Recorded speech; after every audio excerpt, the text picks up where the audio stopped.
Hey, Larry, one of the things that is so nice to have you is a great honor to help you to help the whole Southeast Asia, so many people to learn about diabetes. The reason why I say that is because, first of all, we have people from right now from Hawaii, people from Los Angeles, people from Vancouver, people from California, also people from Singapore, Philippines, let's see, Australia. Wow, a lot of people, people hearing your lecture. So it'll be really good. And on top of that, I think, you know, it's so unique because you are actually in Colorado. It's like 5,000 miles away and able to, you know, to have this wonderful lecture. This is truly amazing. And I'm in Hong Kong, you're in Colorado, United States, so far away, 5,000 miles, and we can come join this so-called, I would call it a summit, a good summit. And we have people from all over Southeast Asia, from Singapore, Malaysia, Philippines, Hong Kong, Australia, United States, in Hawaii. So this is really a fantastic. On top of that is truly a technology, you know, wonderful. We're allowed to do that. And certainly I think this is really stimulating. Also, one more thing is because of COVID, we don't have a chance to do that. If not, we'll go to a meeting and we're not going to have this experience. So I appreciate your help. You know, I was just wondering to find out a little bit more about the situation in United States of the typical pre-diabetic and diabetic situation in the United States. Can you tell me something about sort of, because we still have 10 more minutes to kind of, before we show your slides. So it'd be kind of nice to understand what is the situation in the United States now in the pre-diabetic situation and also diabetes. Well, the number is growing, as you know. It used to be about 4%, but now seems like it's more than 6% of population may have pre-diabetic or diabetics. Wow, okay. And how to differentiate this too is also not that easy because it's a silent disease. Right. And a lot of patient or individual didn't realize they have the problem. And then checking blood sugar and the criteria is not uniform. The commonest, of course, is using the A1C. But again, A1C is only measuring the mean blood sugar over a period of time. And then there are people checking fasting blood sugar. But blood sugar fasting is only a small window of the whole picture. What's important is like how high the blood sugar goes up after you eat and what kind of food you eat. And that's also a very important factor as well. So it's a silent problem, it's a silent disease, and a lot of people didn't realize it. But when they have that thing, they need to be more positive. Not only they have to see the doctor, but they have to take care of themselves. So self-care, lifestyle changes, they are all very important. And I think that people are more aware of the problem. The other problem is the what kind of food they take. And the new epidemic, a lot of people claim that the fast food business, the soft drink especially, as being the main thing. In soft drink, because of the sugar they added in, and the kind of sugar is not just regular sugar, it's the fructose. And that can also create more problem to the patient. And there's a lot of public policy initiative. They are trying to think the soft drink and the addiction to soft drink as a form of public health issue. And they will talk about whether they need to initiate more tax for soft drink, just like people initiate tax for smoking. And that's an indirect way of discourage people or generate more public awareness about this particular problem. So these are many of the things that are on the horizon. Wow, that's really good. Hey, by the way, I just want to double check. Just now, Larry is talking. Can the people from Hawaii, can you give me a 4? You can hear Larry. And also, same time, you get a 5, you can hear Larry on the Facebook. Maybe Eugene can help me out, so you can give me a 4, you hear Larry, what they talked about just now. And then, okay, and then we can able to start that. Is that okay? Okay, Eugene, can you give me a 4? Okay, good, excellent. You guys can hear Larry very well. Excellent, excellent. Hey, you know, actually in Hong Kong, just to give you some update of what's happening. In Hong Kong, we have 780,000 in actual diabetes. This is actually reported in the World Health Organization. And then the thing is, pre-diabetic is estimated to 2.3 million. And that's almost total 30% of the population. The sad part is majority of people in Hong Kong who found out themselves is pre-diabetic or even diabetic, they actually all found it by accident. You know, in other words, majority of them say, oh, I want to go apply my insurance, life insurance, and they don't pass, and they don't want to give me the life insurance, or they give a big premium because of the fact that I'm pre-diabetic or diabetic. And many people, especially retired or before retired, they will probably pick up their medical insurance because now they have to go out to buy their own insurances. They usually go take a so-called healthcare check. That's the time that they got themselves to realize they are pre-diabetic or diabetic. And a lot of people don't know. And they, you know, and when they know, they really totally in surprise and shock. They say, hey, how can it be? I've always been very healthy. And so this is really the dilemma for many people, including myself, to be honest, Professor Chan. When you know, Professor, I actually visiting the Hong Kong typical clinic, and a professor over there is telling me, Andrew, you know, you are registered, you're ICU nurse, you know, yeah? I said, yeah, I know. And I said, hey, you're not approaching diabetes now. Your A1C is approaching 6.4. And then percent. And I picked my finger. I said, my A1C was 6.4, but I'm okay because I see myself in morning fasting blood sugars always, you know, 5, 6 around that range. Never go up very high. As time goes on, I never did really change until, you know, every 6 months, my doctor come back and say, Andrew, you know, you're really approaching diabetic because you know what, your A1C is now 6.9%. If you don't do anything, if you're over 7, I'm gonna give you medication. Now you do one more time of that 6.9, you are a diabetic.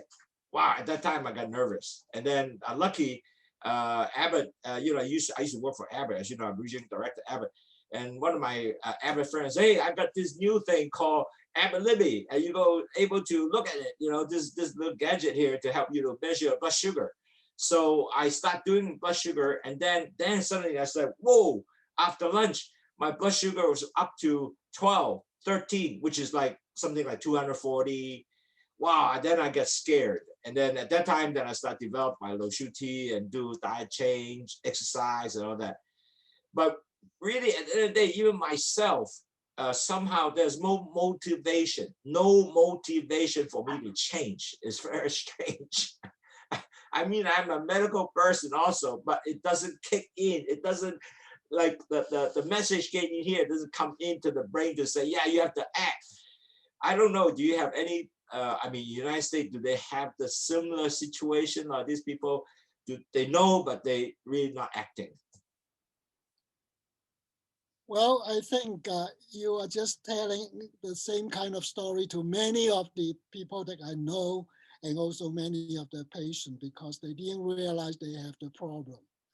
And they only realize it when they just accidentally find it out. And if you just check fasting sugar, you may not be able to pick up the problem as well. Yeah, I perfectly agree, and I appreciate that you also recognize. I mean, I'm being a very experienced ICU nurse, an ER nurse. but it doesn't sink in. I don't know why. Although, you know, the numbers there, until one day, actually you saw, because I think what fooled me, to be honest, I think I want to let everybody know, because I only picked the morning fasting blood sugar. I never really picked the real sugar in a sense that after 2 hours I ate until I got the Epidemiology. Because without the Epidemiology, I would still think that I should be okay because my blood sugar, come on, man, I'm only 5 point something, 6, no more than 6.5.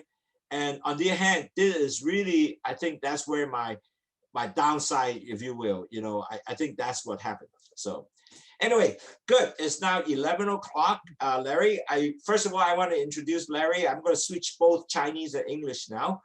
We are so honored to have Larry to be our speaker today, because Larry actually is the professor of medicine, kidney transplant director of University of Colorado, had numerous experience from many years ago in Hong Kong. You write a lot of paper of diabetes, metabolic syndrome, and she is so experienced in the area. So we are so honored to help him, having him to give us this webinar today to alert us the problem if you have high blood sugar, what is going to lead to.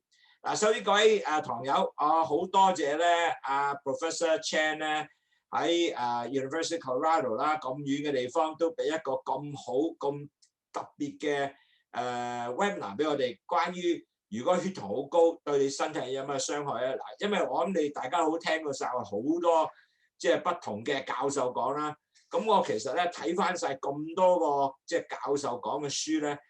Professor Laurence Chan 可能真係最好嗰個啊！俾晒即係成個古仔俾你聽，由啲糖喺邊度嚟，同埋有啲糖點令到你身體壞，同埋仲有你點去防禦，成個故事咧已經喺晒度。所以呢個咧，我覺得係一個十分難得嘅機會。咁好多謝Professor Chan 咧，陳教授咧幫手去講呢樣嘢。嗱，佢講咧，佢會講英文先，講些中文咧係冇翻嘅。咁陣間咧。講完書之後咧，我哋亦都會有一個好嘅即係 question and answer 啦，Q&A 啦。咁你嗰陣時咧，你可以寫啲 question 落嚟咧，咁我就一一同你解答，好冇 ？Okay, Larry, thank you very much. I just introduced you in Chinese. Maybe you can help me to share your slides from your side, and then you can go from there. Okay, I'll click my share screen. Okay. Right. Okay. Thank you. And then. I have to pick my slide then. Right. You can put your slide, bring your slide in the share screen. Okay, so I need to upload the slide then. Right. And then I can see your share screen. Okay. Why don't you put up the slide for me then? Okay, I will do that. Okay, no problem.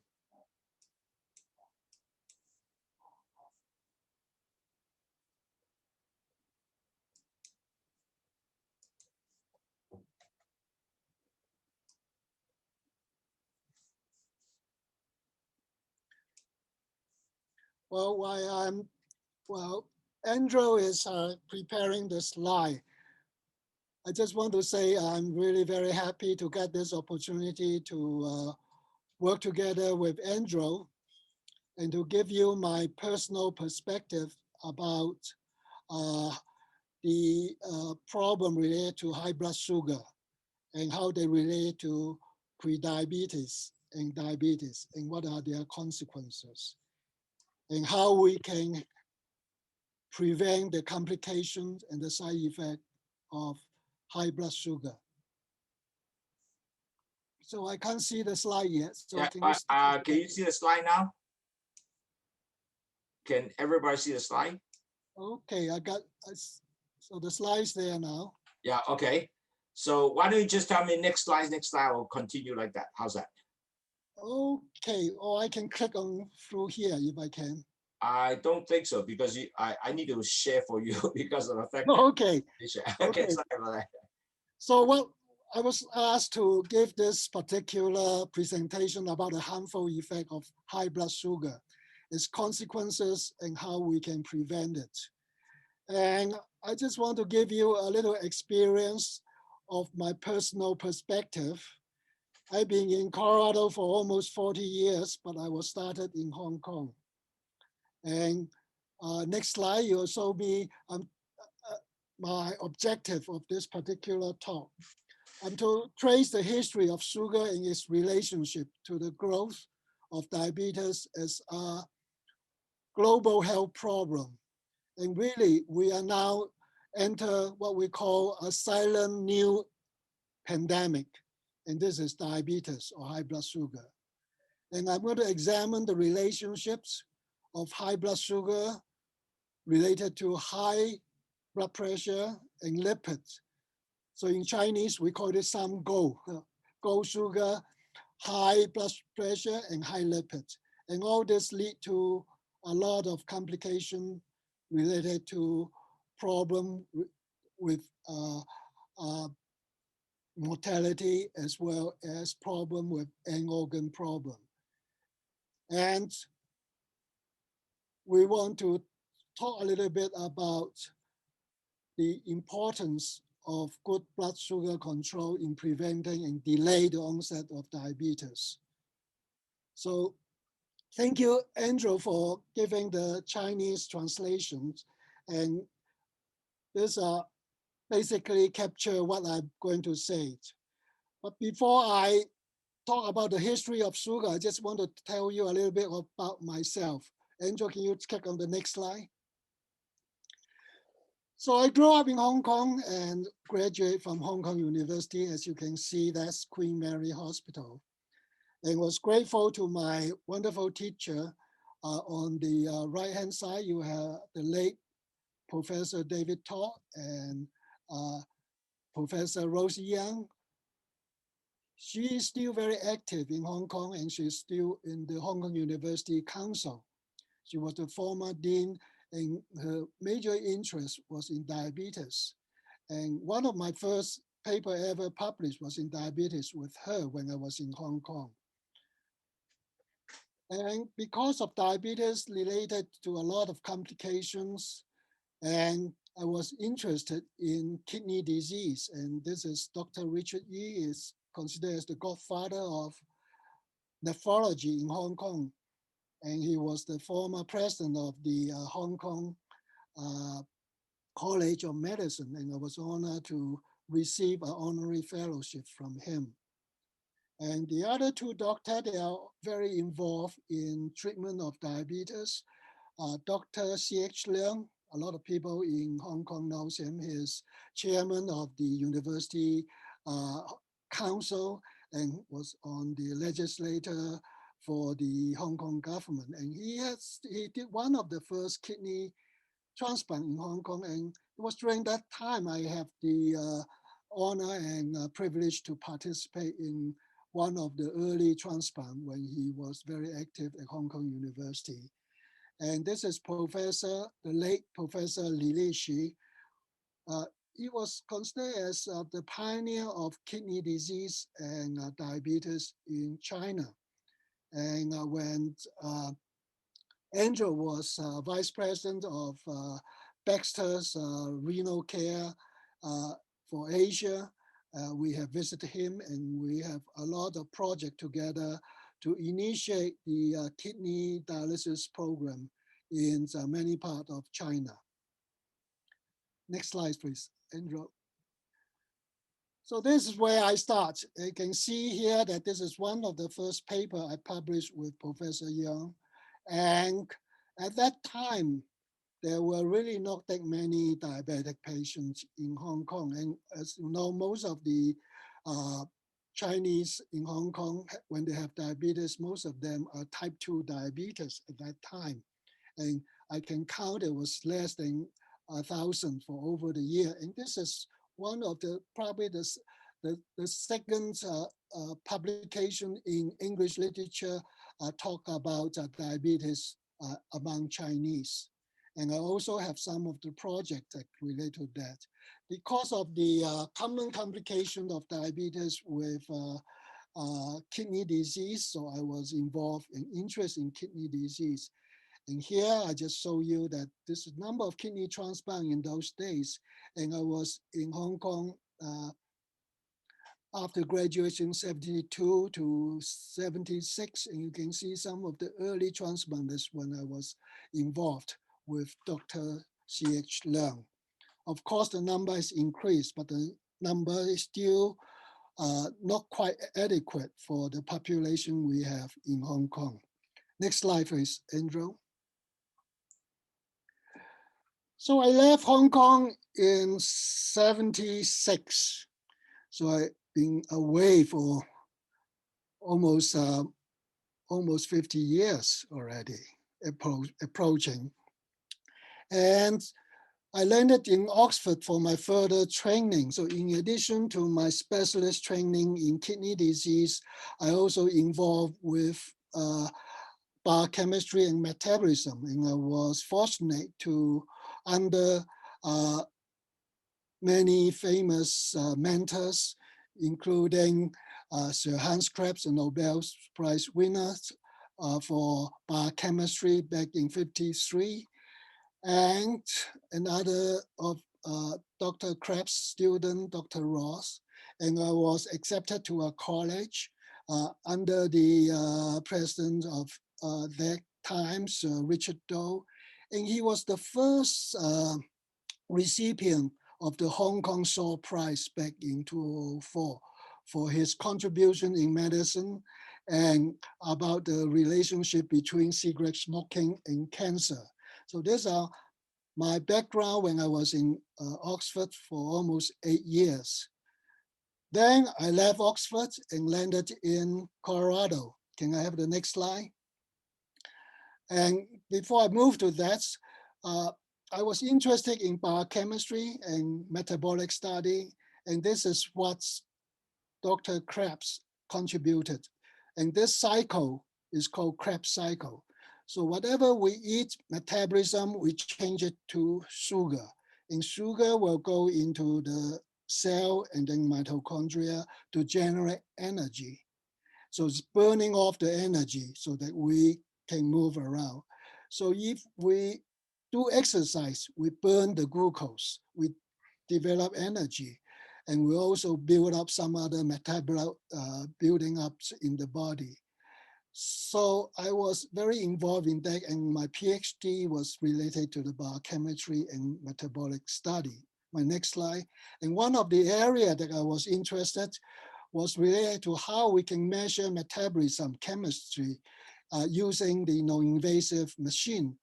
And we were the pioneer team in working on the current machine called magnetic resonance or MRI. I'm sure most of you have used that. But in the late 70s, we are trying to develop the machine so that it can be used in human. It was originally used for biochemistry. And this was me. When the machine was not big enough for the whole body, I only have my arm looking at chemistry. And these are the peaks of the energy. So these are ATP. So when we have glucose metabolized going through the different metabolic pathway, we generate energy and provide energy for work, provide energy for synthesis of protein, provide energy for building block. So I was very involved in that. And part of this was related to, you can say, in some way related to metabolism and also diabetes as well. Next slide, please. So after Oxford, I was invited to join the faculty of University of Colorado back in '83. So I've been there in the past 38 years. And this is our new campus, almost 2 miles in diameter, newly built in the last 20 years. But before that, we were further down in the downtown, and that's the Rocky Mountain. So this is my story. So I'm interested in kidney disease and kidney disease with kidney failure. How can we take care of the patient? How can we prevent more patients from coming into dialysis or transplant? And that's related to diabetes, related to blood sugar. And that's why I want to present this to you, that why I'm interested in this particular area. So after my story, I want to talk about the story of sugar. So sugar obviously is metabolized from all our food, and it will eventually convert it to glucose or sugar, and then it will go into metabolism and generate energy. But there's another source of sugar, and this is from this particular plant called sugar cane. And I'm sure there are so many origins of sugar cane, but the most well-documented one was from New Guinea of 8,000 years ago. And it's from here that spread to all the Southeast Asia islander, and then maybe around Pacific Ocean to different area. And of course, Hawaii is part of that, but it's difficult to know whether the sugar cane from Hawaii is flowing out from the Southeast Asia islander or whether it's from the continents. But the story is that, I just want to tell you the story to generate your interest, is that next slide, you can see that the route as documented in some of the history book. And this is based on a book that's written by my friend in Colorado, Richard Johnson, about the fat switch. And of course, there are a lot of other people are interested in that. It's from New Guinea. It moved to Southeast Asia. And of course, there are some on the southern part of China with the similar strain of sugar cane, and then going through India or the Silk Road, and then eventually to Europe. But the real expansion of the sugar story was further because of the plantation in the Central America.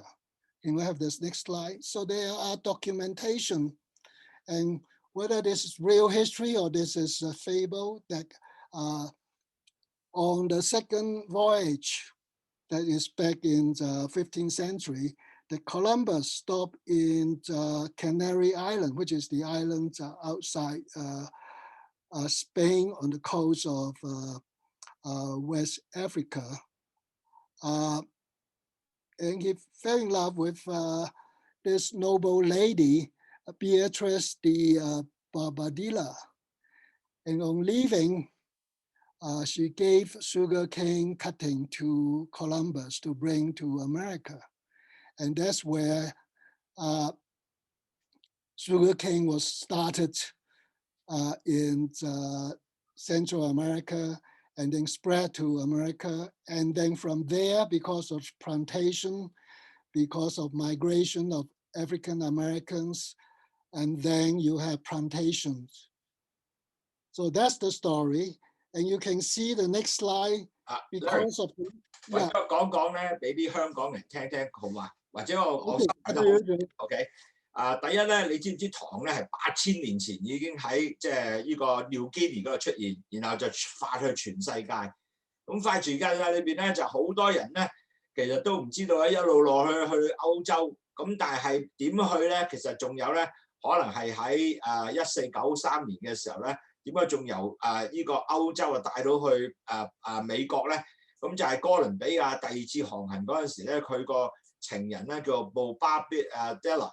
咁就送咗啲糖俾佢，咁由嗰度開始咧，就啲糖咧，咁就一路落去到美洲啦。咁嗰陣時咧，美洲亦都會即係喺嗰度發達啦，南美亦都有啦。咁其實就係做到咁嘅。咁我只係深咗香港嘅朋友啦。咁佢如果聽唔到英文咧，咁我解釋啊，其實好特別啊，即係原來糖8000年已經由嗰度出嚟，可能去到中國，去到印度一路咁過嚟，去歐洲，然後由歐洲。去美國就係哥倫比亞帶過去嘅，多謝唔該 ，thanks Okay, so there are additional evidence for this. If you can see in the next slide, that after this event, And when there's huge land mass for the plantation of sugar cane in Central America and North America, and England at that time being the colonizer of North America for majority of the area, they managed to mass produce sugar. And so they brought sugar back to England. So it became a luxurious product. So when they have sugar, they will use it, and they got kind of addicted to it. And of course, eventually it spread to the European continent and other area as well. And why don't we go through a few slides and then OK，我再 Andrew, 講一次一個特別啲嘅，因為呢個好多人都未必知道。原來咧，即係喺英國咧，就將啲糖做咗之後咧，咁就開始買咗好多全個地方啦。咁但係英國人咧，亦都覺得哇好正喎，食糖，全部食完糖之後咧，全部變咗肥人。咁但係西班牙法國咧都睇到嗰陣時未必咁發達嘅時候咧，就冇乜肥人嘅。但係英國咧嗰陣時已經立晒啲糖，我去邊度買都有，咁就好多全世界肥人就喺晒嗰度。睇到英國你睇呢個幾多肥人，所以好犀利啊嗰陣時。Good. So with increased sugar intake, as you can see here, not only in England or UK, but also in United States later part. So you can see that with increase in the sugar consumption, the patient with diabetes, number of people die from diabetes, which is lower down here, to diabetes prevalence. So it's how many patients have diabetes per 100,000 of population, with the documented is right here. So this is correlated, so 有連帶嘅關係. So Andrew, why don't you want to OK， 嗱，其實你睇呢個 graph 都好特別啊！嗱，你睇下7幾年啊，咁啲糖一路係咁食咧，就好多人一路即係好個床就好增加好多啦。咁但係亦都睇到一樣嘢咧，其實就喺好多人亦都死咧，喺每10萬人嚟死咧，亦都增加好多嘅。咁亦都睇到咧喺兩個重要點裏面，第一次世界大戰、第二次世界大戰咧，因為唔夠食啊，你睇糖係跌得好緊要嘅。咁所以變咗嚟講咧，糖嘅即係發展咧，係用糖咧係對個食係好緊要嘅，亦都對個病好緊要啦，因為多人死嘅。Yeah, yeah. Okay, next slide. You can see the same thing. Here, that's number of people death and the prevalence of UK. So this is showing you that it's not just early on. We're talking about the last few centuries, but now you're looking at what we have now. The number of diabetic patients continue to increase. 咁其實你睇到咧，唔淨止即係死人多咗啦，仲有患病嘅人咧，即係直食上啊，2000年一直咁嘣聲上去嘅。So the next few slides, I'm just going to talk about the epidemiology of diabetes, worldwide data. So what is shown here was predicted in year 2000. So this is the number that we know at year 2000. And at that time is 2% of the world populations. And majority of those are what we call non-insulin dependent diabetes. So basically they are type 2 diabetes. So at that time when people are documenting this number, they thought that 30 years later, this will be the number. This will be the number in the whole world. And they also talk about the healthcare burden of this many number of diabetic patients because of heart disease, peripheral vascular disease, neuropathy, and most important is also kidney disease. So this will cause a lot of burden to the healthcare policy, the healthcare expenses.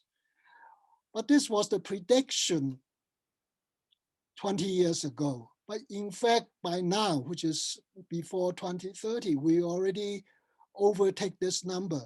And this is in the translation that Andrew have taken out, that at the moment around the world, the World Health Organization claimed that a year ago, we already reached 422 million patients with diabetes. 嗱，其實應該咧，OK，其實咧，你知道咧，我哋係2000年咧有個 prediction 咧，嗰陣時咧講話，有171個 million 嘅人咧係糖尿病者啦，咁世界上咧就2.1%啦，咁如果係2030年咧，就應該係366個 million 嘅人咧係糖尿病者嘅，但係咧。其實呢個數字咧已經好快脆咧，嘣一聲，2019咧已經快過20年即係2000年嗰個估計啊，因為現在嚟講2019咧已經喺WHO 咧講422個 million， 咁其實咧喺呢方面咧好多糖尿病嘅問題咧，好似例如心臟病啊，同埋你個所有血管嘅病啊，同埋亦都有你個腎病啊，好多嘢出嚟咧，都係會令到你係。會一個好多不同嘅病嘅引發症出嚟嘅，咁所以其實咧喺個病嘅 expenses 咧嘅錢去使啦，同埋對病人嘅身體係十分不健康，所以糖尿病真係有一個好大嘅對健康好大影響嘅。And then you affect economy as well. That's why this picture is taken out from The Economist. It's the more well-respected magazines. And what they talk about is the same thing as what we talked before about the prevalence in adults of diabetes. So the data they saw, and this was published just last year, about United States is 13% of the population. And they predict that in China, it was 11%. And this percentage is continue to grow, and followed by India.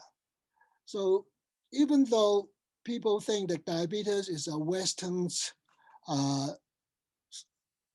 society's disease or the developed country, but China, India, Japan, and all the Southeast Asian, the increase or the rate of increase is in fact much faster than the established economy like Europe or United States. So this creates a lot of implication in terms of health planning, in terms of economic costs, and that's why there are a lot of policymakers will turn into this particular area about diabetes as a healthcare threat and as an economic threat to a different country and to the society. 呢張 slide 咧係2019年開始一個即係forecast 一個呢個forecast 啦。咁但係睇到咧已經美國咧係即係全世界即係可以講到個係最多嘅。糖尿病病者啦，第二個係中國、印度啊，然後跟住日本啦。咁其實咧可能咧，其實中國都會快過美國嘅。咁同埋仲有一樣嘢咧，其實依家你睇到咧，美國已經係13% 人係糖尿病者啦，前期患病者係25%啊。咁其實好大，同埋仲有咧可以睇到咧個 trend 咧，就算係你係叫做 developing 國家啦，即係發展中嘅國家啦。可能更加快過嗰啲已經 develop 咗國家嘅，所以變咗嚟講咧，糖尿病係呢個係一個好大嘅即係所謂健康嘅問題，亦都係喺所有嘅國家裏面計劃糖尿病嘅東西咧，都係會一個好大嘅問題嘅。So this slide was actually made in year 2000. And at that time, you can see exactly what we say before this year 2000. So these are the millions of cases of diabetes at that time. And you can see that in the Asian Pacific area, the number of patients is really huge. And at that time, we predict that the number of patients in 2030. But at the moment, based on our previous discussion, in fact, all this number, we already surpassed this in 2020 already. So it's going to be a huge issue in Southeast Asia and also in many developing countries. 呢個 slide 咧，其實咧係2000年做嘅，咁但係咧去到現在嚟講咧，我哋所有嘅 number 咧已經過晒佢㗎啦，咁所以變咗嚟講咧，真係會將來咧變咗一個係好大嘅即係健康嘅問題啦，同埋所有政府咧係計劃點去即係防禦呢個糖尿病啊。咁你睇下現在2000年咧就只係講話全個東南亞即係58個 million 要2003年咧，其實呢個 number 過晒㗎啦，中國人都係，所以變咗嚟講咧，可以睇到咧，即係糖尿病真係一個好大嘅問題出緊現嘅。Next slide. So the next slide shows that the cause of death due to diabetes is among the highest when you compare with cancer, cardiovascular disease, of stroke. And while prevention's various healthcare measures have a downward trend, that means improvement in the mortality rate in cardiovascular disease and stroke, but diabetes is continuing to increase. 咁其實咧，你都睇到呢個 slide 咧，其實呢個好好嘅 slide， 因為好多醫生會俾呢個 slide 俾你睇。其實糖尿病咧係咁多嘅重要病，癌症啦、心臟病啦或者中風咧係最高嘅，你睇到啊，嘣嘣聲上去嘅。咁第二樣嘢睇到咧，原來喺心臟病同埋中風咧係個死亡率咧繼續跌落嚟嘅 ，cancer 一跌落嚟，係糖尿病一個咧一路加上去，所以變咗嚟講咧，呢個係一個睇到一個特別好嘅 slide， 即係糖尿真係如果你唔控制到咧，死亡率係更加高嘅，咁呢個係一個好嘅 slide 嘅。Yeah, and among the problem with diabetes is that they will develop kidney disease or kidney failure. So those patients are either on dialysis or transplantations. And you can see the number of people that with kidney failure. Diabetes is the largest number in terms of the percentage of patient rate million per population per year. And this number continue to grow. So at the moment, this is 1997, but now all over the world, diabetes constitute almost half of the patient with kidney failure. And this is also true in Asia, in China, in Pacific Island area. 其實你睇到糖尿病咧，喺影響個腎，然後你要洗腎啊，咁佢哋個 ESRD 就係即係全部係講即係糖尿病影響個腎咧，一路係咁降高，一路亦都係咁升高喎。第一，第二咧，如果你係高血壓都冇好似糖尿病咁嘅技巧，令壞整個腎或者其他嘅腎炎啊，都冇令到咧你個腎壞得咁嘅。糖尿病係第一個咧係最高樣嘢嘅，所以就算你腎炎或者血壓高咧，都唔夠糖尿病，另外令到你嘅腎更加壞。So the most important thing that we want to prevent patients getting into kidney failure or delay the onset of kidney failure is things we can control. And among diabetic patients or people who are going to get diabetes, you try to delay them as long as possible. And when they have diabetes, the most important thing is how you take care of the blood sugar. And this is one of the studies, and there are so many other studies showing that there will be less kidney damage when you have better blood sugar control. So they have undergo a prospective, that means you follow the patient over a period of year and One group, you try to make sure they can have their A1C as close to 6.5 as possible. The other group of patients, they're also giving medication. They are not as aggressive, so their A1C is about 7. So when you compare these two groups, there's a difference. And the difference is that for those that with better blood sugar control, their kidney damage are less. So it will take longer for them to need kidney dialysis or transplantation. While those with poorly controlled blood sugar, they will have more kidney damage and they will require dialysis much earlier. So this is a good example to tell people who have diabetes, that means they need to treat the blood sugar, control them so that there will be less kidney damage.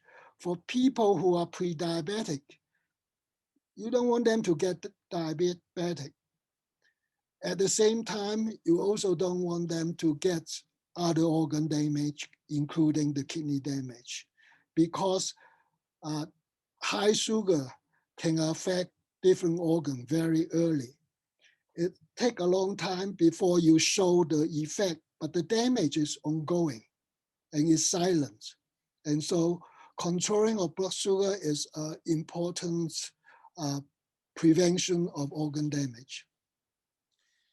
呢張 slide 咧係好重要啊，因為咧其實咧教授咧就做咗好多 study 啦。如果你唔控制糖嗱一段時間5年後咧，你 follow up 咧睇到咧啲人咧，如果你 A1C 計係7.3%，which is 高啊，普通人係應該係去6.5以下嘅，但係咧就開始見到咧就好多人咧有好多已經係個腎會整壞咗佢，咁所以其實咧。血紅素個 A1C 咧 HbA1C 咧，你應該一定跌過 down 過，即係低過6.5%，咁就繼續咧係 delay 咗維持咗你健康啲嘅血糖咧，就唔會一路繼續咧係去損壞你個腎臟同埋其他嘅身體上嘅冠狀啦，所以其實咧。一定每個人咧，你個 target 咧就唔係話我7% OK 啊，其實唔 OK 嘅，我一定係要落到去咧係低過6.5% A1C 係低過6.5% 先 OK。咁所以咧，呢個就係幫助你最低限度咧係降低咗你損壞你嘅腎臟同埋其他你嘅身體嘅冠狀嘅嘅損毀啦，係十分重要嘅。咁所以記住啊，你個新 target 唔係7.3就 OK 啊。係6.5以下 ，OK？ So this is a very important slide, so I want to spend a little bit more time. There are so many so-called normal range, and you may come across some that are slightly different. But I picked this one because I think this is more reliable and can tell us more. So ask yourself, which group do you belong? Healthy one, pre-diabetic, or the diabetic one? So hopefully most of us can be below 5.6. And you can look at some other table. They probably didn't give you this number. They think that you have to be reached 6 or so before you call yourself diabetes, pre-diabetic. But I think it's better to be more strict and disciplined and try to make sure that we are all below 5.6 if possible. And if you fall in this range, what should you do? That's also very important. So I just tell you, because I got some questions asking me about this particular A1C. So A1C basically is measuring hemoglobin, so it's 紅血素 hemoglobin, and it's glycated. That means it's have glucose, have a chemical reaction with them. So the higher the glucose over time, the higher will be this percentage. And that's the reason we use the A1C percentage as an index of your average blood sugar over a period of time, usually is 2 to 3 months or 1 to 2 months range. And it's the range from 24 hours. Okay, so in a way, it may not just reflect fasting blood sugar. This is fasting blood sugar. So this is when you just measure your blood sugar, this is the number. So in United States, people use milligram for DL.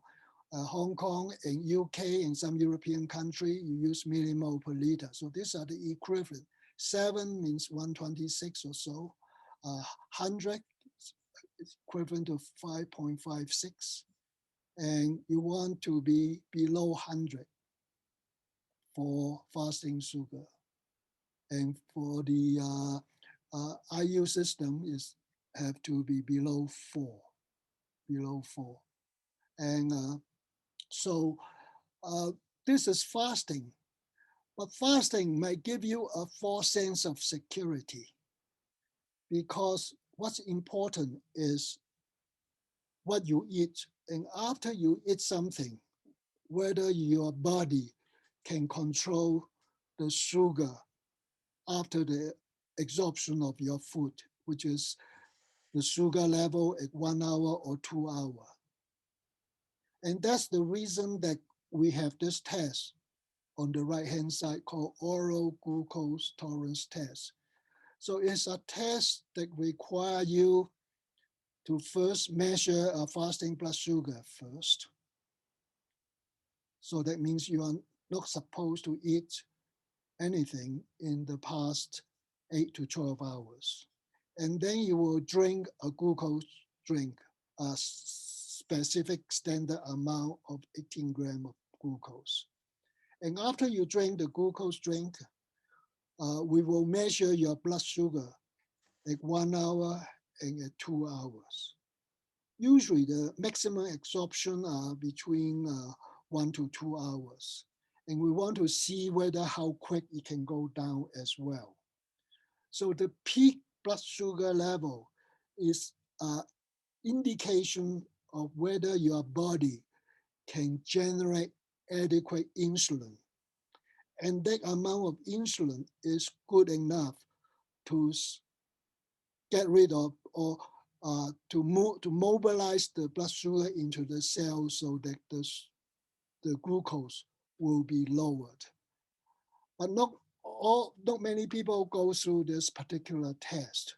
So that's why that just fasting glucose may give you a false sense of security. And that's why that now a lot of people advocate measuring the A1C as a health check for most healthy individuals to see whether they belong to the pre-diabetic or already established diabetic. But when this is elevated, the ideal situation is for the individual to go through an oral glucose tolerance test. Or else, if you are conscientious enough to check your own blood sugar, then just measure your own blood sugar 1 hour or 2 hours after a meal. Then you'll know where you stand. So these are useful table for you to stick to your mind. Which box do I belong? We all want to belong to this box.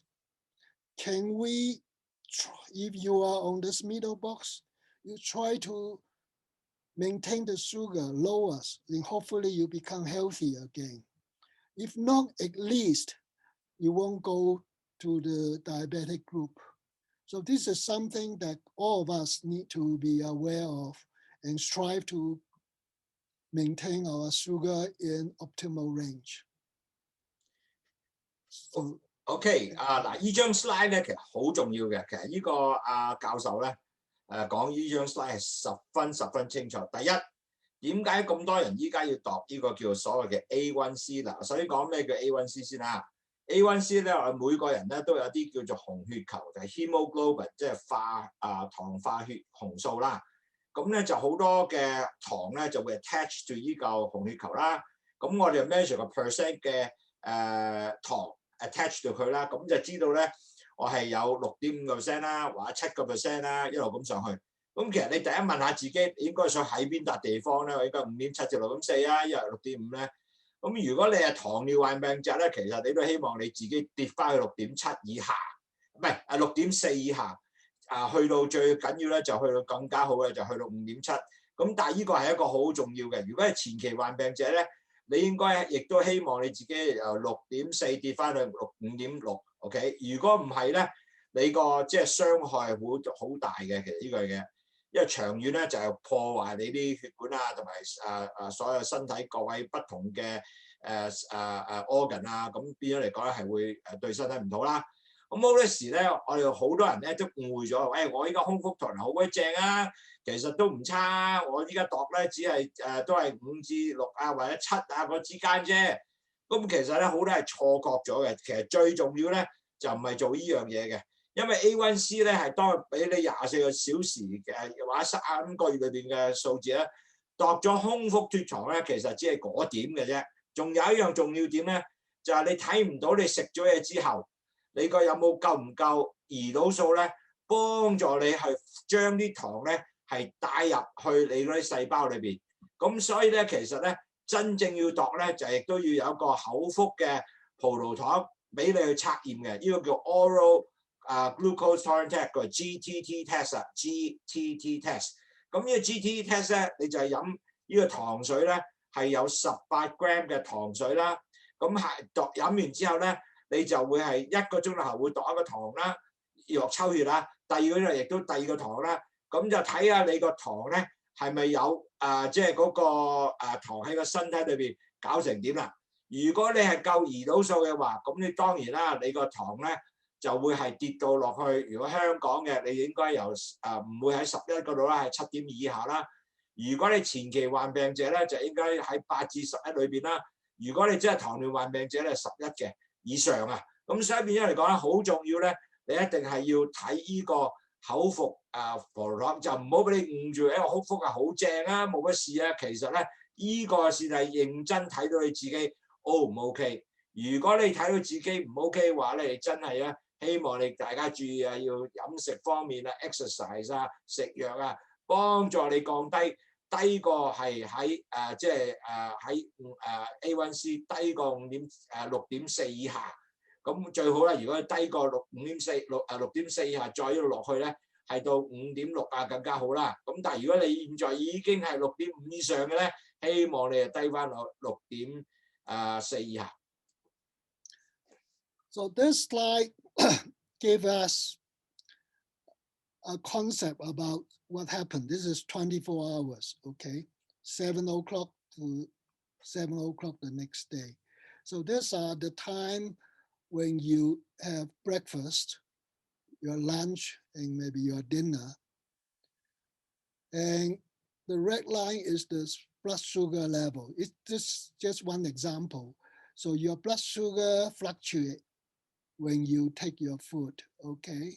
So correspond with your blood sugar. When you have a high blood sugar, your insulin will also go up.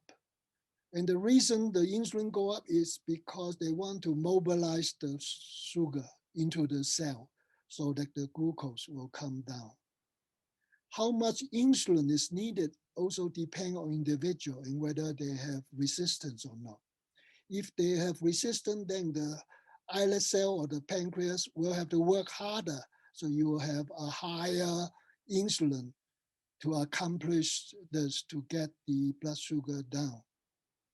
And you can see here, if you have starch-rich food, which means that you will have this effect because starch will break down into different type of sugar and then you got absorbed. But if you take sucrose-rich food, so sucrose is a combination of glucose and fructose. So the metabolism is more complicated. And its influence will be this insulin may be also totally different. So this is just an illustration to tell you what happened after your sugar load or after food. And this is how the insulin respond to the food. And insulin resistance means that you have to produce more insulin for the same effect. And the next few slides will give you a little bit more explanation, the mechanism why there's insulin resistance. 嗱，呢張 slide 都講得好特別嘅，因為咧你食早餐嘅時候咧，你都睇到啦，第一你個血糖咧就會升高去啦，咁亦都胰島素咧亦都繼續同血糖一齊咁升高，咁就幫助咧你將你個胰島素幫你啲糖咧入去你啲細胞裏邊啦。咁其實咧你食早餐晏晝咁同樣嘅係只有嘅，但係原來仲有一樣嘢咧好特別咧，如果你食咗好多係有starch 啊，即係嘅食物咧。咁亦都同你血糖咧係有同埋個胰島素有不同嘅反應。更加重要咧就係睇到，如果你個血糖再加你個叫做 glucose 啦，再加 fructose 果糖啦，加埋咧，咁啊就更加令到個胰島素咧係更加多啲嘅胰島素出嚟咧，就變咗幫助你攝入血糖嘅。咁你睇到咧，即係有 sugar rich sucrose 同埋即係 glucose 同 fructose， 即係糖加果糖嗰陣時咧，你係需要更加多嘅胰島素咧出嚟，係幫你嘅糖咧放入你嘅細胞裏邊。咁呢個同埋就以後幾個 slide 咧都講及咧乜嘢叫做胰島素嘅抗拒啊。咁佢會更加係了解多啲其實胰島素抗拒係點得嚟嘅咧？Okay, the most simple explanation for insulin resistance is that this is sugar, glucose, and this is insulin. So under normal circumstances, when we have high blood sugar, we try to move the sugar into the cells. So the insulin are mobilized. So it needs other helper to have its function. So we use it as a insulin receptor just for simplicity, but it's a complex protein of different mediators. So in normal situation, when you have insulin with the proper receptor, the blood sugar will move into the cell. If for any reason that the individual have other antagonist with the receptor, like obesity will develop insulin resistance, production of specific hormone, stress hormone will affect this, then insulin effect will not be good. You probably need more insulin in order to take one little blood glucose into that. So this is almost as if the receptor lost its sensitivity. So the sensitivity is minimized. So there will be less blood sugar to go in. So for the blood sugar to go in, you need to generate more insulin. So this is the very simplistic view of insulin resistance. 咁其實咧可以解釋下咧乜嘢叫胰島素嘅抗拒咧？咁其實咧我哋喺血管裏邊咧，當你有糖嘅即係有好多糖出嚟嘅時候，胰島素亦都會割落嚟咧，就幫啲糖有一個叫 receptor， 有個可以講一個帶入去呢個由胰島素帶啲糖入去呢個 cells 嗰度啦。咁呢個 receptor 咧，呢個可以講為呢個叫一個收糖嘅器皿啦，講啦嚇。咁變咗嚟講咧，係要有呢樣嘢攝入去嘅。咁但係有一個問題咧，好多時咧，當我係肥胖嘅人，一個肥胖嘅人，或者我好多壓力嘅，咁好多時咧，呢個 receptor 咧，即係呢個connector 咧就唔 work 啦，呢個接器就唔 work 啦。咁你要好多糖先有翻呢啲好多胰島素，唔係好多糖啊，好多胰島素先能夠令到你嗰個胰島素帶啲糖入去呢個細胞裏邊。咁所以變咗嚟講咧， stress 第一一個壓力，第二 obesity， 同埋有好多即係不同嘅問題咧，係會令到你啲胰島素咧唔 work 嘅。咁唔 work 嘅時候咧，弊家伙啦，因為更加胰島素出嚟，要做好多胰島素出嚟，你先能夠幫啲糖入去個細胞裏邊。Okay, so this slide explain a little bit more about insulin resistance.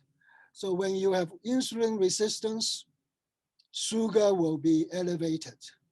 So when you have too much of blood sugar, you will need more insulin. So that means you exhaust the pancreas to produce more insulin.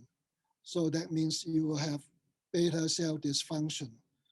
And glucose, when you are high, it will generate other toxic substance. And in addition to sugar toxic substance, it will also metabolism, higher lipid as well. And all this lipid toxicity, sugar toxicity will lead to beta cell dysfunction. And so they will become malfunction. So develop diabetes. So this is a simplistic vision of why beta cell insulin resistance eventually lead to diabetes. 另一個即係更加簡單亦都令到好多人容易知道咧，就咩嘢叫做胰島素抗拒啦。咁其實咧有兩樣嘢，第一，當你糖高嘅時候咧，佢會 damage 即係將嗰個胰島素啲 B cells 令到佢唔係 work 嘅。咁呢個第一啦。咁第二樣嘢咧，亦都因為咁嘅情況下咧，你個 cholesterol 咧同埋 lipid 咧好多時間亦都由嗰度出嚟嘅時候咧，咁亦都係會 damage 呢個 B cells。咁越多，譬如好似你嘅膽固醇亦都高啦，亦都糖亦都高啊，兩樣嘢一齊咧，亦都係會繼續咧係將你個胰島素嘅 B cells 咧係你嘅損毀。咁越整多嘅時候咧，咁你就更加多胰島素抗拒，咁你多胰島素出嚟咧都做唔到嘢，入唔到，帶唔到啲糖入細胞裏邊。咁所以變咗咧，越整咧一路係咁壞落去嘅時候咧，你就會係令到你自己咧。高膽固醇同埋高血糖嘅時候咧，你啲糖入唔到個血管度，咁你繼續係會最後咧都轉變咗為你個糖尿病病者啦。Okay, so this is a summary of the overall picture of insulin resistance. And insulin resistance can cause by obesity, by other things. And then because insulin resistance, so we have to produce more insulin in ourselves, so there will be high insulin level in the blood. And all this have a different effect to our muscle, to our nerve system. This is sympathetic nerve system, so affect our blood vessels, affect our heart, and also the most important one is affecting the kidney, and then eventually can lead to kidney failure. And all this also have high blood pressure. So when you have high blood pressure, there's a reason, either because of the blood vessel thickened, or because of the heart problem, or because of kidney cannot excrete the water. And all this are related to the diabetes disease. So this is an overall picture about the different organ involvement of high blood sugar. And it's a slow process of chemical reaction in different organs. And then the end result will be the organ failure of the kidney, of the heart, of the blood vessel, of the nervous system. Okay. 咁其實呢個咧就係一個好好嘅總結啦，唔淨止肥胖或者係本身係即係糖高啦，咁變咗好多嘢不同咧，就令到你胰島素係會抗拒嘅。當胰島素抗拒咧，個問題出現啦，因為咧你會高胰島素喺個血液裏邊係咁走嚟走去。咁如果係咁講嘅話咧，就令到你好多不同嘅問題咧就會出現啦。第一，你所有嗰啲即係裏邊身體嘅肌肉啊。同埋你血管啊、心臟啊，同埋腎衰竭啊，呢全部開始慢慢一路慢慢一路咁開始即係發作出嚟嘅。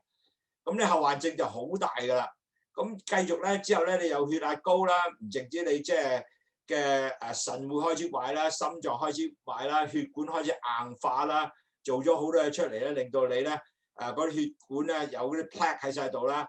咁亦都咧嘅糖尿病咧一路慢慢亦都發展嘅。咁所以呢個 chart 咧係一個俾到一個好嘅總結俾你咧，知道如果你係真係你啲糖係繼續高，你胰島素抗拒，咁最後咧就令到你成個身體都好多不同嘅冠狀咧係會損毀嘅。Okay, so the next few slides, I just want to give you a little bit more explanation about not all sugar are equal. And sugar is made of so many different things. And in chemistry, you call it monosaccharide, disaccharide, and all those terms. But the most important thing is the difference between glucose and fructose. And fructose is very common because when you have sucrose, this is our table sugar, it actually contains fructose and glucose. And many of the soft drinks that we used contain fructose.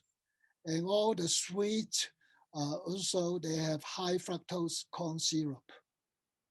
And even honey and other fruits, they also contain fructose. So this is the background about fructose. And maybe we move on and then will you summarize this as a explanation? OK， 嗱，其實咧糖咧唔係就係糖啊，其實糖裏邊有好多不同嘅糖嘅。嗱，果糖同埋葡萄糖咧，其實都有好唔同嘅。咁但係最重要咧就知道乜嘢叫做 fructose， 就係呢個叫做叫做高果糖玉米糖漿啦。咁呢個 fructose 咧就係其實裏邊咧就有呢個叫做果糖同埋加埋呢個玉米嘅糖漿兩個加埋晒咧。咁然後成埋咧就係一個 fructose， 即係有 fructose 同埋 corn syrup 啦。咁其實咧呢個係一個好重要嘅東西嚟嘅。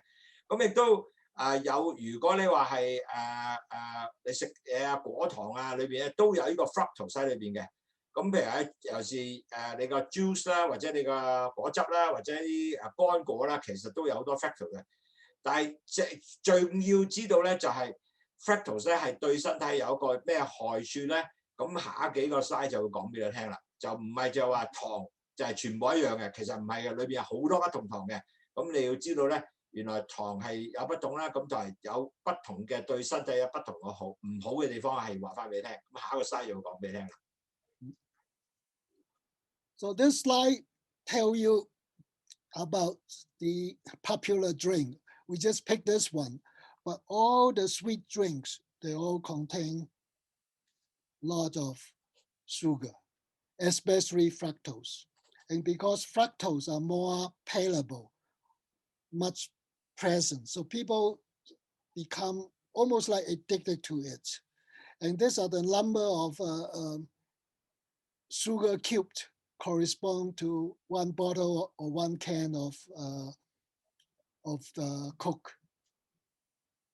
And this is the reason why there's a trend that we want to provide the education to the public, education to the kids to make sure they moderate their habit of drinking soft drink. And also there are some initiative in the public policy as how they need to change and hopefully can minimize this growth in diabetes. 呢張 slide 咧其實好特別，就講及咧，其實好多我哋嘅汽水咧都有 fructose 喺裏邊嘅。咁其實你睇一罐曲咧就已經有9粒糖喺裏邊啦。咁其實好多㗎。咁其實對身體係十分唔係咁好嘅。咁所以咧就用呢張 slide 或者教育俾大家咧，喂，真係唔好飲多汽水，因為呢個汽水咧全部係嗰啲講嘅 fructose咧係可以損壞你個身體嘅將來。而家飲得多啊，唔係飲一支啊冇乜所謂，但係繼續飲每日飲，同埋呢個越飲咧就越多，你會繼續想去飲嘅原因就係因為你有糖啦，有一個所謂叫習慣性嘅東西，令到你覺得好正喎，飲多啲㗎嚇。咁記住啦，糖係好緊要啦，幾多糖一支可樂 ？OK。Okay, this is a more complicated slide, but I just want to give you the idea that fructose metabolism is slightly different from glucose. And it also have a lot more problem. So fructose can come from sucrose, can come from corn syrup, or even from fruits or honey. And then the metabolic pathway are slightly different. It takes a long time before they become glucose or glycogen. Glycogen is storage for the sugar, or triglyceride, which is the lipid. So you can see that fructose goes through a lot of metabolic pathway, use up a lot of energy. ATP is energy I mentioned earlier on. And then they can also lead to formation of uric acid. And uric acid is the end product of a chemical that causes gout. And a lot of diabetic patients can also have gout disease as well. And gout not only cause the joint gout, but they also affect problem in blood vessel, the kidney and liver. 嗱，呢個咧就講緊 fructose 啦，咁點喺個身體嗰度點轉變落去？其實咧都用咗好多不同嘅地方，亦都好多不同嘅 energy 啦，即係要有點樣去化翻出去啦。咁當落去最後咧就有3樣嘢，去咗 glucose 即係個葡萄糖啦，但係有一個叫 glycogen 就係將你糖 store 喺你個身體裏邊不同嘅地方啦，好似liver 啊或者係呢個肝啊咁亦都有啲係放咗去你嘅所有嘅呢個triglyceride 啊，同埋所謂叫做膽固醇裏邊嘅三支油膽固醇裏邊嘅。但係有一樣嘢好特別咧，佢亦都轉變咗咧，有一個 uric acid 一個尿酸啊。咁所以變咗嚟講咧，如果你係飲咗好多啲 fructose 咧，高機會咧俾咗你好多不同嘅喺個腎嘅損壞咧，亦都令到你自己咧會令到有一個呢個尿酸嘅痛咗啦，或者damage 你嘅損壞你嘅腎嘅。咁呢個要注重，其實尿酸係一個好常見喺 diabetic 上面嘅東西嚟嘅。So next two slides just showing you the interrelationship of glucose and fructose. So glucose can also convert to fructose as well. If you're too high a glucose, then the glucose will be converted to fructose. And then fructose will have a direct effect, bad effect on the liver, formation of fats, and also they can also affect the cells of different areas, cells in the muscle, cell of pancreas, cell of the blood vessel, because glucose can also convert to other type of metabolite, a high level sugar that can cause damage or inflammation to the cell, which can involve beta cell, can involve the blood vessels, can involve the heart. So all those organ failure are related to glucose conversion to other metabolites that are not good for the body. But fructose, in addition to conversion to glucose, and here it can also directly affect liver, like fatty liver and formation of fat and other stuff. 咁其實呢個 slide 亦都好特別咧，睇到咧你個葡萄糖入咗個身體裏邊，係會機會第一轉咗佢做 fructose。嗱，如果 fructose 咧，你如果好多糖咧，第一講咗糖先啦，咁亦都會影響好多不同嘅地方，好似你所有不同嘅muscles 啊，或者你個 pancreas 好多即係不同嘅你嘅身體裏邊嘅冠狀咧，都會影響咗高，譬如好似心臟啦。咁你嘅心臟肌肉咧，可能塞住咗咧，就會令到心臟病發作啦。呢啲咁嘅情況咧，都係會全部喺個糖出現嘅。咁同埋但係有一樣嘢咧，佢個糖亦都轉咗去 fructose 嘅時候咧，佢亦都影響你個肝臟，肝臟會影響你個儲存你嘅糖 glycogen， 亦都影響你嘅所有嗰啲脂肪嘅storage。咁所以請睇咧，其實咧多糖咧係對你個身體係不健康，所以叫真係要解點解要解釋要降低糖啦，係咁解啦。So this slide focus specifically on fructose and how it affects this syndrome called metabolic syndrome, which include insulin resistance and all the bad things that happen, which include blood pressure, obesity, high lipids, fatty liver, and also inflammation. That means their immunity are not that good. They're more susceptible to infections and also other problems. And this is prerequisite. And if we didn't control well, then the patient will develop type 2 diabetes, which can even cause more end organ damage. OK，呢個圖咧好緊要啊，講就係 fructose 咧，令到你咧好不同嘅冠狀咧係會影響啦。咁然後咧，你亦都增加個胰島素抗拒啦，increase 咗你嘅血壓啦，你肥胖啦，同埋仲有咧就肝嘅脂肪啦，同埋仲有咧就你會令到你好多不同嘅地方係會最後咧令到你即係糖尿病第二嘅糖尿病嘅。Larry, I'm just going to go to the restroom, come back right back. Okay? You can explain. Okay. So this is a slide explaining in more detail about the mechanism, why it affects the brain, it affects the heart and heart blood vessels, why it affects the kidney that lead to kidney failure, why they develop muscle damage so that they become what we call myopathy, why it affects the eye, like the diabetic patient or high blood sugar not well controlled, there will be higher incidence of cataract. And why all these patients with high blood sugar are more susceptible to develop fatty liver, or eventually fatty liver can lead to liver failure. And there are biochemical reasons, there are biochemical pathway why each organ is damaged by high blood sugar. The simple example is like why high blood sugar or diabetes patients are more susceptible or higher chances of getting cataract. Cataract is because there is a form of sugar that's formed from glucose that converted to sorbitol and other type of sugar. And that kind of sugar will cause the lens become blur, and that's how you develop it. Why they develop thickening of blood vessel with high blood sugar? In addition to inflammation, oxidation, there's also formation of certain sugar compound like sorbitol and other stuff.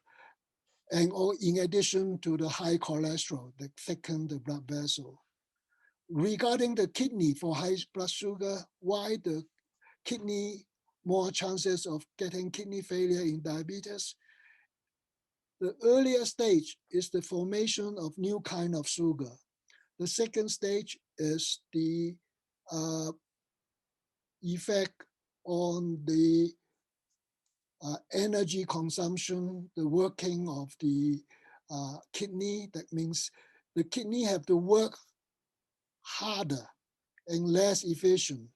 And in addition, you got a high blood pressure. All this causes damage to the kidney, so that the kidney failure will start very early. First with protein in the urine. And then because of more protein in the urine, the patient will have more edema and also high blood pressure. So all this added together will cause the damage to the kidney. And then eventually, patient will need either dialysis or transplantation. So there's all kind of pathway and mechanism why high blood sugar lead to all this damage. And for the brain as well, high blood sugar can cause higher chances of thickening of blood vessel, more arteriosclerosis. The high blood pressure can damage the function of the brain as well. And people have coined the term called type 3 diabetes. What is type 3 diabetes?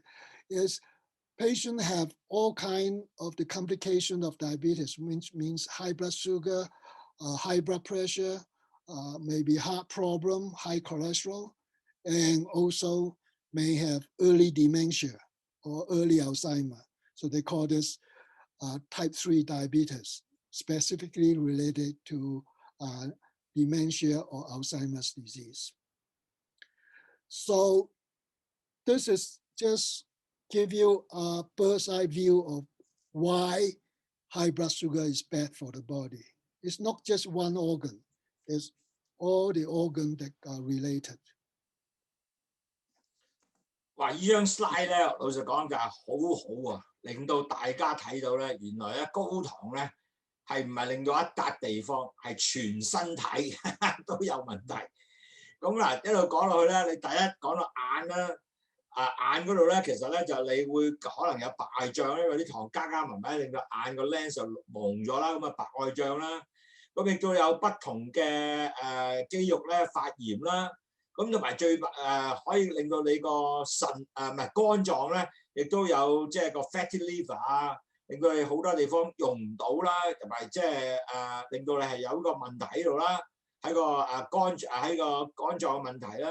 咁血管裏邊咧有血管，即係啲血管咧心血管塞啦，因為你好多高糖嘅時候，好多人咧都會有膽固醇高啦，就塞咗啲血管咧，裏邊嗰啲血管咧，尤其是心臟嗰啲細嘅血管咧。令到塞咗好多脂肪喺晒度咧，咁你血去唔到咧，咁嗰個心就死啦，咁忽然間你又會有即係 heart attack 啦，咁同埋仲有咧，你個腎咧有個好大問題，尤其是你開始泵嗰啲叫做 protein 啊，即係嗰啲你喺個尿道好多protein 走出嚟，咁令到損壞腎，咁開始發炎之後咧，你血壓會高。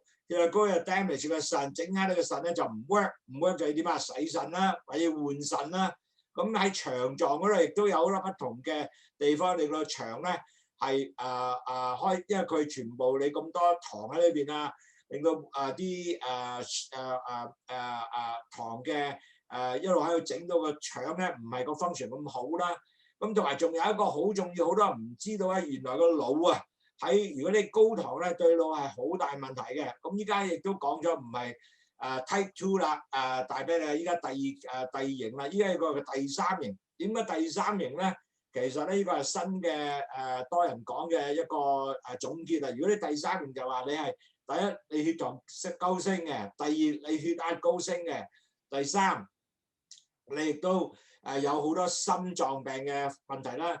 但係最大問題，你腦開始有問題啦，開始你唔記得嘢啦，因為啲糖咧塞晒喺腦度咧，入唔到個腦不同嘅細胞血管裏邊咧，咁你就令到個腦咧就開始唔係咁 function。但係最大問題咧，你開始有個 Alzheimer disease、dementia， 即係唔記得嘢啦 ，Alzheimer 啦，哇！呢啲係全部喺呢個叫做可謂總結咗呢個第三型嘅即係糖尿病啊。咁呢個其實咧。真係唔好唔記得呢樣嘢，因為咧我見到好多糖尿病喺 ICU 做嘅時候咧，即係做深切治療嘅時候咧，見到好多人嘅入到嚟咧，佢個係中風同埋呢個糖尿病塞咗喺腦嗰度咧，佢自己 Alzheimer 啦，唔記得嘢啦，同埋真係整下佢即係個即係有即係又唔記得人啦，個損害真係好大。咁所以記住咧，呢啲咧就係總結翻嚟咧，如果你高糖咧。係真係全身嘅所有系統都要 affect， 都唔係話只係一個 organ， 記住唔係全身體啊，所以點解你一定要注重咧降低血糖啊？記住。Okay, we'll go back to the same slide, and I told you that I thought this is a good slide so that we can focus on and ask ourselves, which block do we belong? We hope all of us can belong to this part, but even if you are pre-diabetic, we can still strive to prevent us from going into diabetes. And if possible, if we take care of ourselves, maybe we'll go back to become healthy again. And for people who are already on diabetic, I'm sure everyone is under good care, giving the appropriate medication. But self-care, lifestyle changes, they're all very important. And we want to aim ourselves to have better blood sugar control to prevent complication, because yes, when you are diabetes, you are giving the medication, but the kind of complication that you have depend on how well you take care of yourself. If you have better blood sugar control, chances are you will have less complication. And this is something that for those who have diabetes, you want to control your blood sugar. Of course, you don't want to overdo it, and you might not be able to get to A1C as low as 5.7 because you don't want you to develop low blood sugar as well, hypoglycemia. So moderation, but at the same time, be more conscientious and take good care, monitoring, and try every possible chance to prevent complication, to prevent, if you are pre-diabetic, to prevent from getting diabetes. If you are the healthy group, then try to avoid all the risk factors that lead you into pre-diabetic.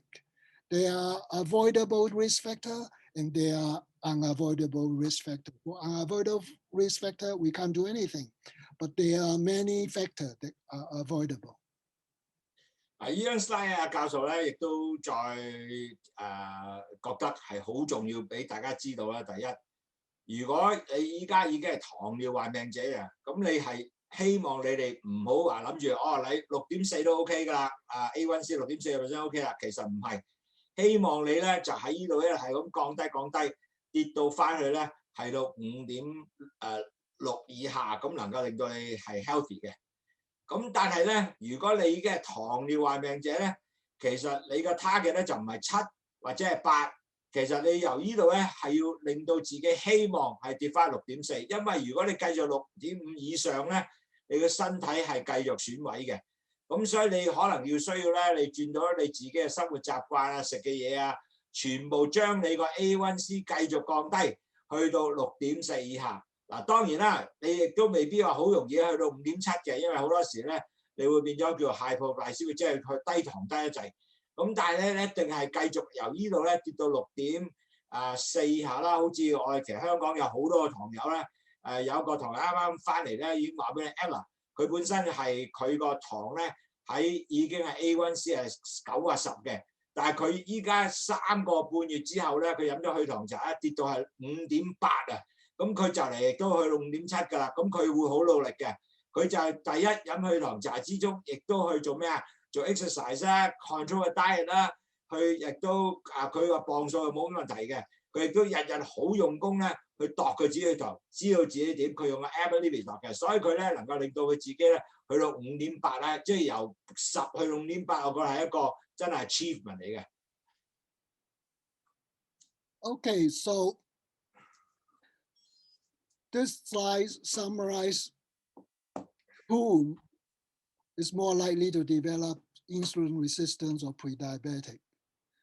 I told you that there are avoidable factors, there are unavoidable factors. So you see that genetic lifestyle risk factors are more likely to develop insulin resistance. So risk factors include body weight, age. If you're over 45, you have higher chances. So family history, ethnicity, of course, we cannot avoid. But as long as we know that we belong to that group, then we have to be more careful.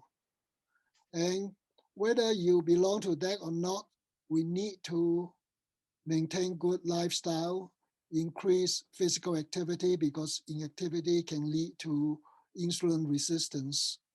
Other health conditions like blood pressure or high cholesterol, then we need to be aware of that. And in female, there are a couple of things that need to be aware of. Like if they have high blood sugar during pregnancy, then they are more susceptible to develop type 2 diabetes or they are pre-diabetic. And in other polyendocrine disease in female, especially ovarian dysfunction or polycystic ovarian disease, they are more susceptible to develop type 2 diabetes. So all this are just the risk factor that you can look at that and then see if you belong to any of those groups.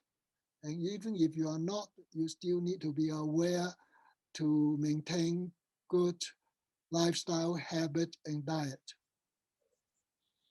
呢張 slide 咧，亦都總結一下啦。點解有咩可能性令到你個現在個胰島素咧會有抗拒啦，同埋亦都你會變咗前期糖尿患病者啦。第一就係好多時咧，可能係一個你自己嘅本身有 genetic， 即係你個遺傳方面啦，或者你生活習慣方面啦，會令到你嘅血嘅胰島素咧係抗拒啦，亦都轉咗你係糖尿前期患病者啦。咁仲有一個好重要咧，就係你體重啊！如果你係個 BMI over 30咧，機會咧係高嘅嚇，記住。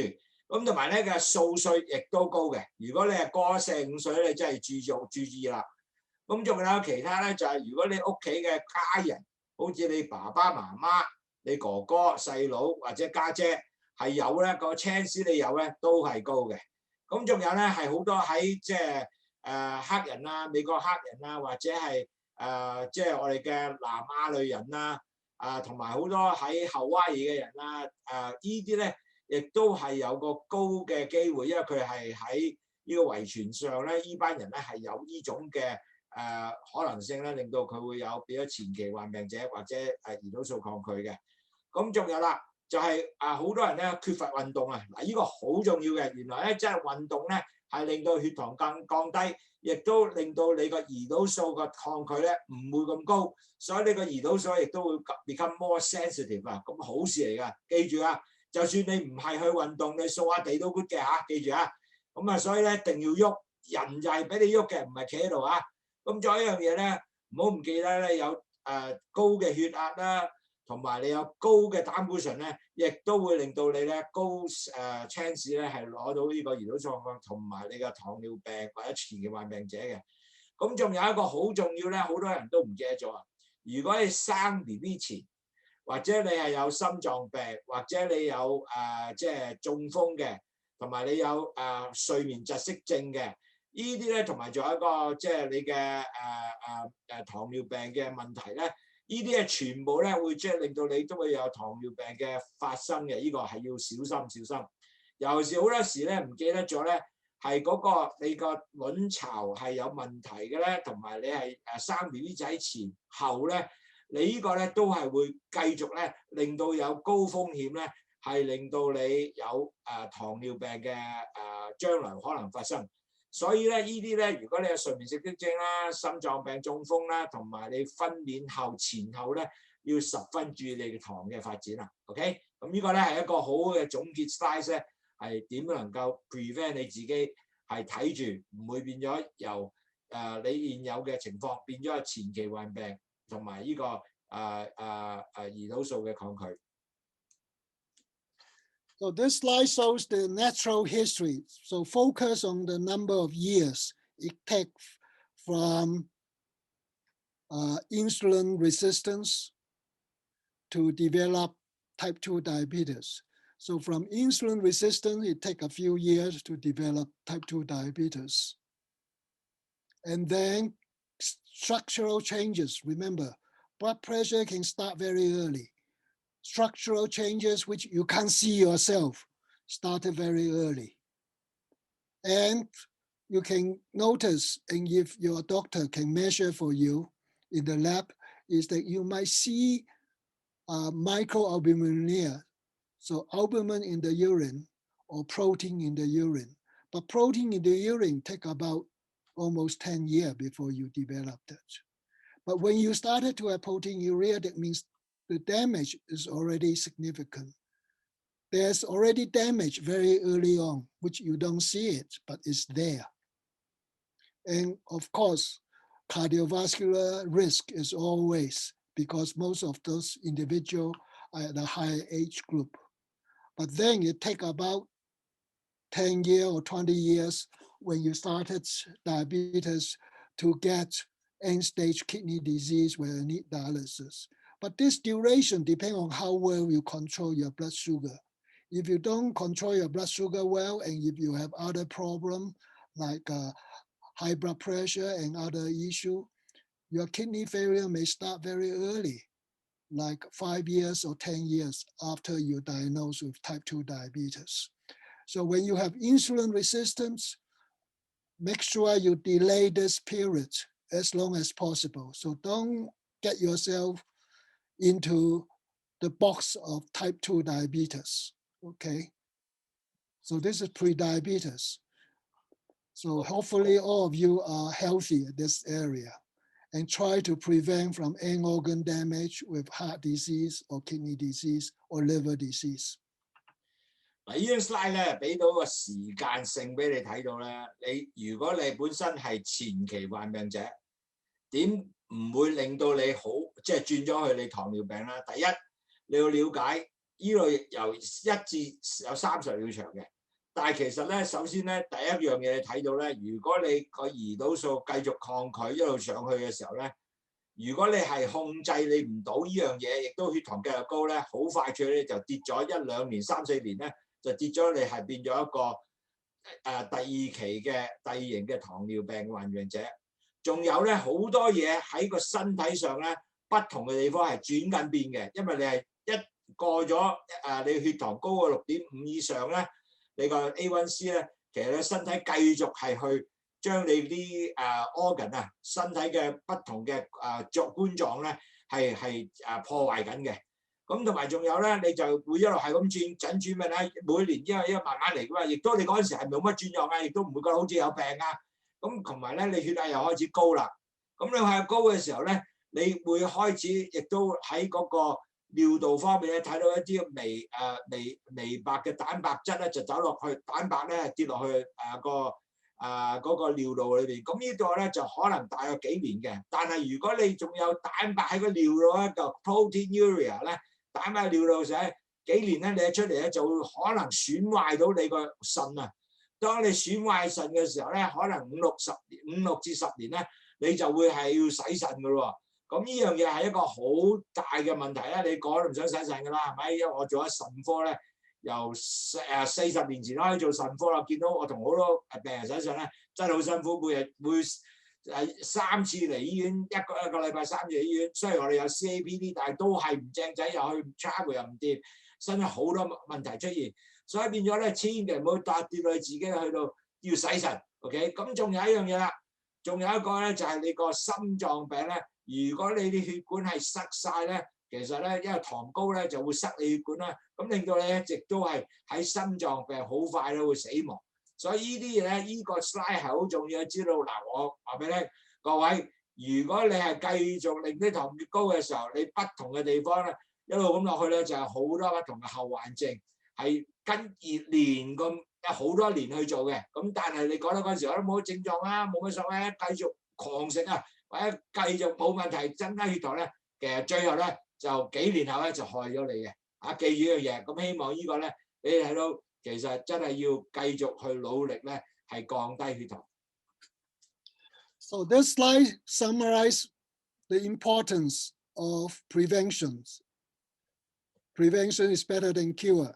And just to make it simple, you got A, B, C, D, E. You see, A I represent for A1C, B for blood pressure, C for cholesterol, D for diet and others supplements and exercise. So all this just to remind yourself, you don't want to get into the problem like what you showed in the last slide. So early start is very important.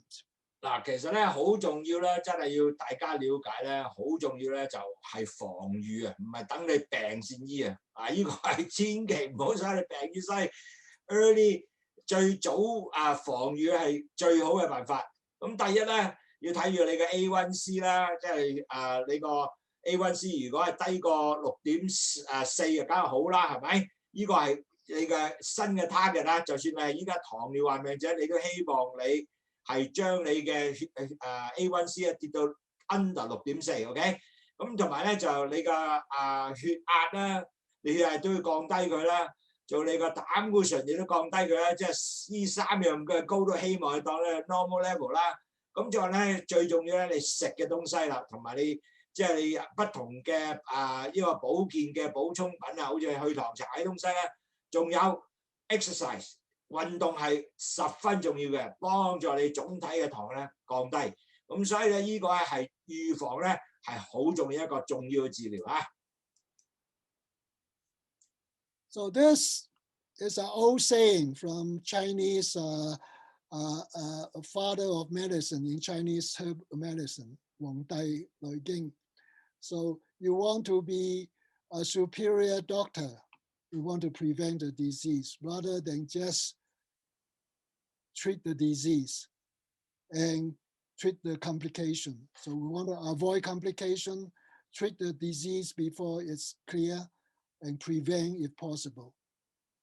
嗱，其實咧呢個係中國嘅醫生可以我呢個醫生嘅皇帝啦，叫皇帝嘅名啊。咁佢講嘅，佢話上醫咧醫未病咧就係即係如果你未有病咧，去醫治咗佢咧，咪更加好啦。如果係普通醫生咧，就有病先醫病啦。最差嘅醫生咧，就係最好大病你先去醫佢，咁就變咗真係麻麻地啦。所以記住，其實我哋最重要咧。就係未病之前咧，要防禦佢 ，OK？ So this is the summary. So diabetes is a new epidemic and is growing. We got more than 400 million patients now, and we don't want this to go even higher. Blood sugar can be checked, and high blood sugar can lead to multiple organ damage. It's not just diabetes, it's all the organs in your body, heart, kidney, liver, eye, nervous system. And good blood sugar is important in delaying the onset of diabetes because there are so many of us are pre-diabetic, but we need to prevent from becoming diabetes. And for pre-diabetic, that's even more important, delay the onset of real diabetes. And this is based on prevention. 嗱，咁好多教授咧，就今日講咗真係咁多好嘢俾我哋聽啦。咁我哋就係做一個總結啊。第一，咁我哋總結咧就係第一，如果你糖尿病嘅時候已經係一個可能世界嘅問題㗎啦。咁好重要咧就係第一。你要個高血糖就一定令到你係好多不同嘅地方咧，係會喺個身體損壞，係心啦、眼啦、腦啦、個腎啦、所有全身體嘅血管啦，係會硬化啦，咁令到係不同肝啦，哇！即係全身體嘅所有每個冠狀咧都會影響到嘅，所以控制個血糖咧係好緊要。其實最重要咧，你就如果你已經係前期患病者，或者你係好人一個，千祈唔好轉咗好快脆咧，就去咗呢個前期患病。其實好多人都唔知㗎，因為我見到香港好多人都因為我而家前期患病者㗎啦。咁所以變咗嚟講，令到你一定要唔好咁多，即係令到你前期患病就會轉咗佢係糖尿患病者，因為呢個最主要咧，咁你就真係去到一轉咗糖尿患病咧。你有好多不同嘅問題咧，出現喺度咧，係令到身體十分壞不得，亦都唔健康。所以呢個咧係一個好大嘅問題咧，都希望咧大家係注重啦，同埋大家係希望你個前期患病一路係 delay 到好多年後都唔轉去呢個真係嘅糖尿患病者，或者你已經係糖尿患病者，希望你走翻去前期患病者嘅血糖。個 percentage 係6.5以下，即係6.4以下啦，嘅 A1C， 咁你令到咧就繼續身體健康，唔會有好多不同嘅併發症糖尿患病者併發症出現。咁希望各位繼續努力。嗱，咁我哋依家咧就係去問答時間啦。其實咧right now is a question and answer some people already actually sent me some question. There's quite a bit of question, but one of the questions that I would like to ask, one of these slides, actually, people asked there's some new drug.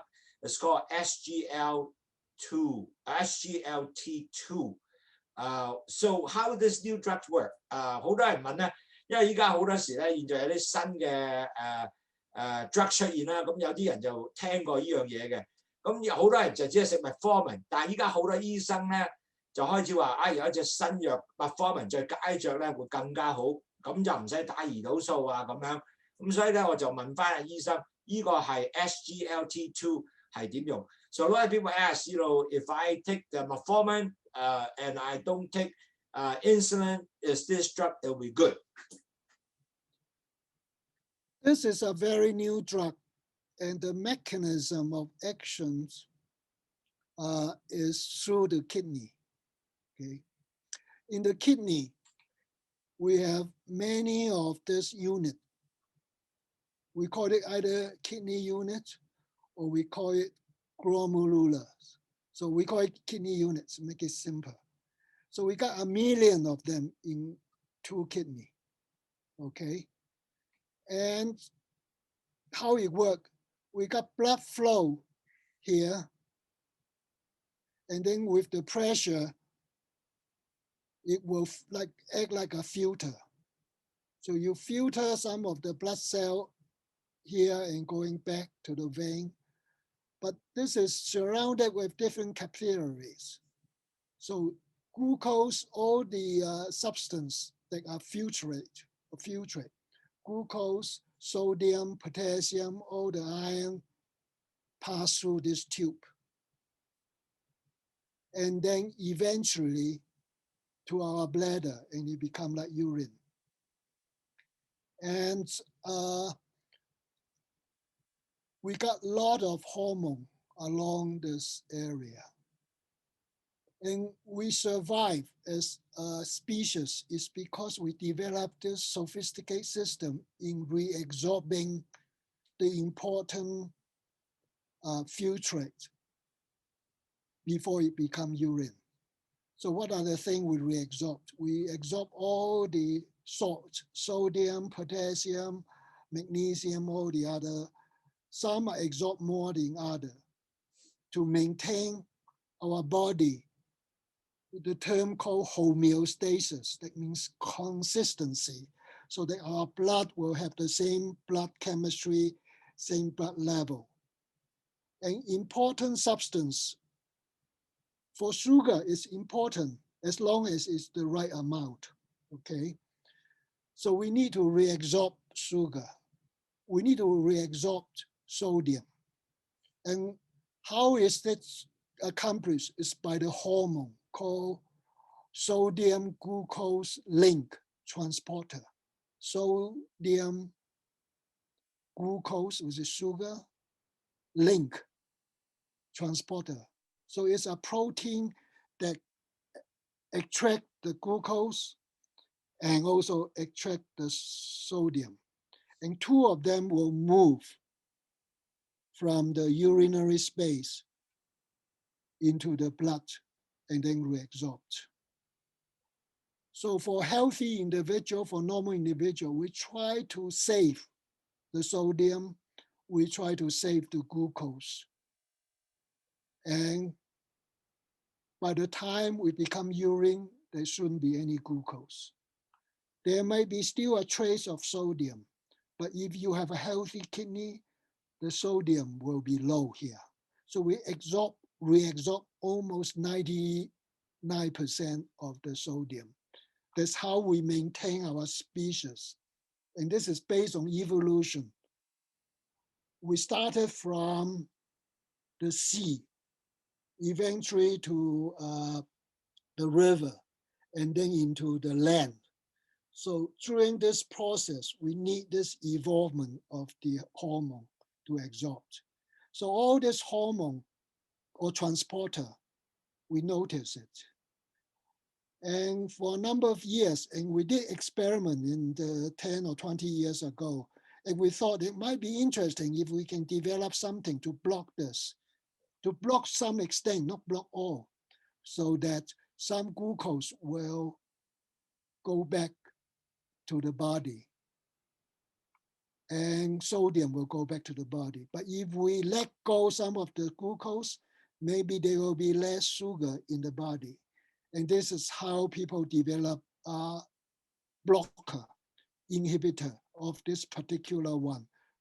2 is one of the specific transporter that are more efficient. And it become a drug. It's taken orally, either once a day or sometimes twice a day. And it's been approved for treatment of type 2 diabetes. It's not approved at the moment for treatment of pre-diabetic. So at the moment, I think in Asia, it's branded by different company. It's called Sardines, but this is the chemical term, SGLT2 inhibitor.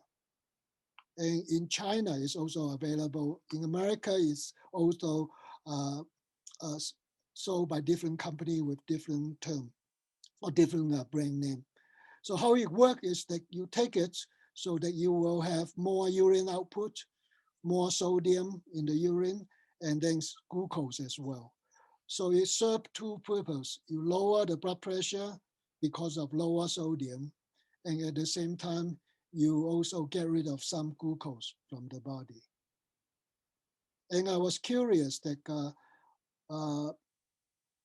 one of the herbs related tea that that Andrew is talking about might have properties similar to this particular drug. So it might lower the sugar, at the same time it acts like a diuretic, so you get rid of the sodium and increase the volume removal. And there are a number of clinical studies to see if the drug can be used for pre-diabetic, but at the moment we don't have the final result yet. Okay, excellent. 嗱，首先咧我話講講啦，咁因為有啲人問咧咩叫 SGLT 啦，咁就喺香港都有啲人用，即係問可唔可以用咧？因為如果用咗之後，佢用metformin方面加埋一齊，咪更加好啊，能夠令到降低血糖 ，rather than 打胰島素啦。咁教授講咗咧，其實咧你血走落去個腎嗰度咧，就會做一個好嘅 filter 啦。咁 filter 咗之後咧，就去即係過濾咗之後咧，咁嗰啲糖咧。就會吸收入去，或者係如果你個係冇問題嘅人咧，嗰啲糖同埋嘅鹽咧都會吸收入翻去嗰啲嗰個血管由個血管裏邊嘅。咁但係其實咧，佢哋都睇到咧，如果我哋將啲糖同埋嗰啲鹽係放翻出嚟，咁我哋變咗能夠令到我啲糖少咗喺血管裏邊，同埋亦都令到我啲鹽少咗，咁我亦都係控制到兩樣嘢，一個糖降低啦，另外一個就我能夠血壓亦都降低啦，咪更加好。咁其實咧就製造咗呢個藥出嚟咧，咁其實現在即係喺香港世界上咧賣不同名嘅，但係都有呢個字咧 SGLT2， 即係鹽啦sodium 啦 glucose 咧就係 G 啦 L 啦就係呢個line up 呢個 transportation 啦，咁就會係。係幫即係多數係用呢個名稱嚟做嘅，咁其實係真係會係幫助一個新藥，係會令到你係糖會降低喺尿道走出嚟，同埋咧係令到你個可能血壓低啦。咁亦都講咗咧有啲即係苦瓜啲咁類嘅嘢咧，亦都有同樣嘅功效啦。咁令到你個鹽或者糖咧都係可以由呢樣嘢咧喺個尿道個出現嘅，咁就。有助咧降低你血糖同埋個血壓低嘅 ，OK？ 咁嗱其實咧仲有好多問題喎。So, Professor, I have a lot of questions actually from my people that will attend. So maybe I came from I stopped this slide first, and then maybe from there we can able to answer some more. Okay? Okay. Let's see. Well, there are questions that you send me. So people ask me about OGTT, but I did explain it that particular slide, so I don't need to. Yeah, I don't think you need to do that. But Okay, there are people asking me about if they check the fasting, why do they need to check 2 hours? But that's an interesting but important questions. 2 hours after meal is also important, or just as important, because it tells us how high is the sugar level and how good is your body in handling high blood sugar. So if you have insulin resistance, then the 2 hour level will be high. Even the fasting is low. Okay, good, excellent. So that's the explanation. And I have patients that ask me about pre-diabetic, about, well, in Chinese, I mean, people call it, some go A1C, which is sugar, blood pressure, and cholesterol. So these are all related, and this basically metabolic syndrome we talk about during the slide. So I think that's, so they ask me why they have to check LDL. LDL is the bad cholesterol. And we want it to be lower than 60 or 70, depending on what unit you use. And that's an important number to remember. Another question is about glycemic index. It's a term that's popularized, that's an index high, medium, and low. So basically, it's the food content that are easily absorbed and cause early high blood sugar. Those food substances are called high index. So easily absorbed, if you have soft drink, you have a sugar drink, those are easily absorbed. You have high content of sweet chocolate, those are high glycemic index. Low glycemic index, well, maybe those are the carbohydrate, take longer for you to digest and then become converted into sugar. So those are considered as low glycemic index. So the advice for most nutritionists is to avoid high glycemic index food stuff. And the other thing is that high glycemic index sugar cause early elevation of the blood sugar. Then those are low glycemic index. Anyway， 我解釋個 glycemic index 啦，呢個重要啲啊！我因為其實咧好多堂友咧已經係 send 咗好多問題啊 ，ahead of time 俾我哋咧去問下教授。咁因為 glycemic index 咧，嗱前期嗰問幾個 question 其實你都用咗不同嘅方式答咗㗎啦。但係 glycemic 重要嘅就係其實好多食物咧有 high glycemic index、medium glycemic 即係高中低啦。咁其實咧就希望你哋都盡量揀啲即係低嘅 glycemic 啦。一食咗嘅時候咧，佢糖會嘣一聲升咗上去，嗰啲叫 high glycemic index。有啲係中嘅，咁其實你食嗰啲嘢咧，譬如好似豆腐啊嗰啲 low glycemic index 咧，就都慢慢升，就唔會嘣一聲上去。咁就希望你係食呢啲咁嘅 glycemic index 嘅糖嘅食物。咁其實有個 chart 係俾你做到呢樣嘢嘅。咁其實遲啲你有興趣咧，你 send 即係 email 俾我啦，或者我俾個WhatsApp 電話俾你啊，咁你可以能夠幫助你。我俾埋個 WhatsApp 啦，咁你或者想愛嘅 glycemic index 嘅嘅東西咧，你可唔可以問一問我啦？咁我就可以答翻你啦，或者我俾埋個電郵俾你啊，咁就可以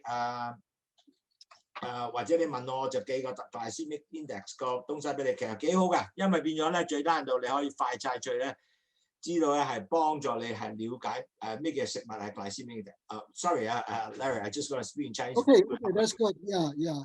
Okay. And another question that got more specific, I was asked about diabetes and COVID. Okay, so this is a popular question, I'm sure. Well, as you know, patients with diabetes or prone to diabetes you are more susceptible to infection. Your resistance will be low. So that means your immune system is not good in fighting an infection. So it's obvious that you want to avoid the risk. And there's no specific data, but there's overall consider or trend saying that diabetic patients are more susceptible to infection. So they want people with diabetes to take extra precaution. And in some area, for instance, for vaccination, we also give higher priority for people who are diabetic. For people who hasn't got diabetes, maybe it's important to make sure your blood sugar is well controlled. You don't want to have too high fluctuation in your sugar level that may influence the inflammatory process or the oxidative process. OK， 咁嗱，記住啦，因為咧你係糖尿患病者咧，你個抵抗力係低咗好多嘅。咁所以變咗嚟講咧，如果你係有即係依家繼續係咁多嘅冠狀病毒啦喺呢度 circulate 啦，咁你知道如果你係已經係糖尿患者，你真係特別要小心，因為你個抵抗力低好多，咁變咗嚟講你中招機會係高啲嘅，咁所以變咗其實即係更加即係好多人嘅地方你梗係唔好去啦，同埋咧即係要戴個口罩啦，同埋洗手啦，唔好兜個眼啊啲地方啦。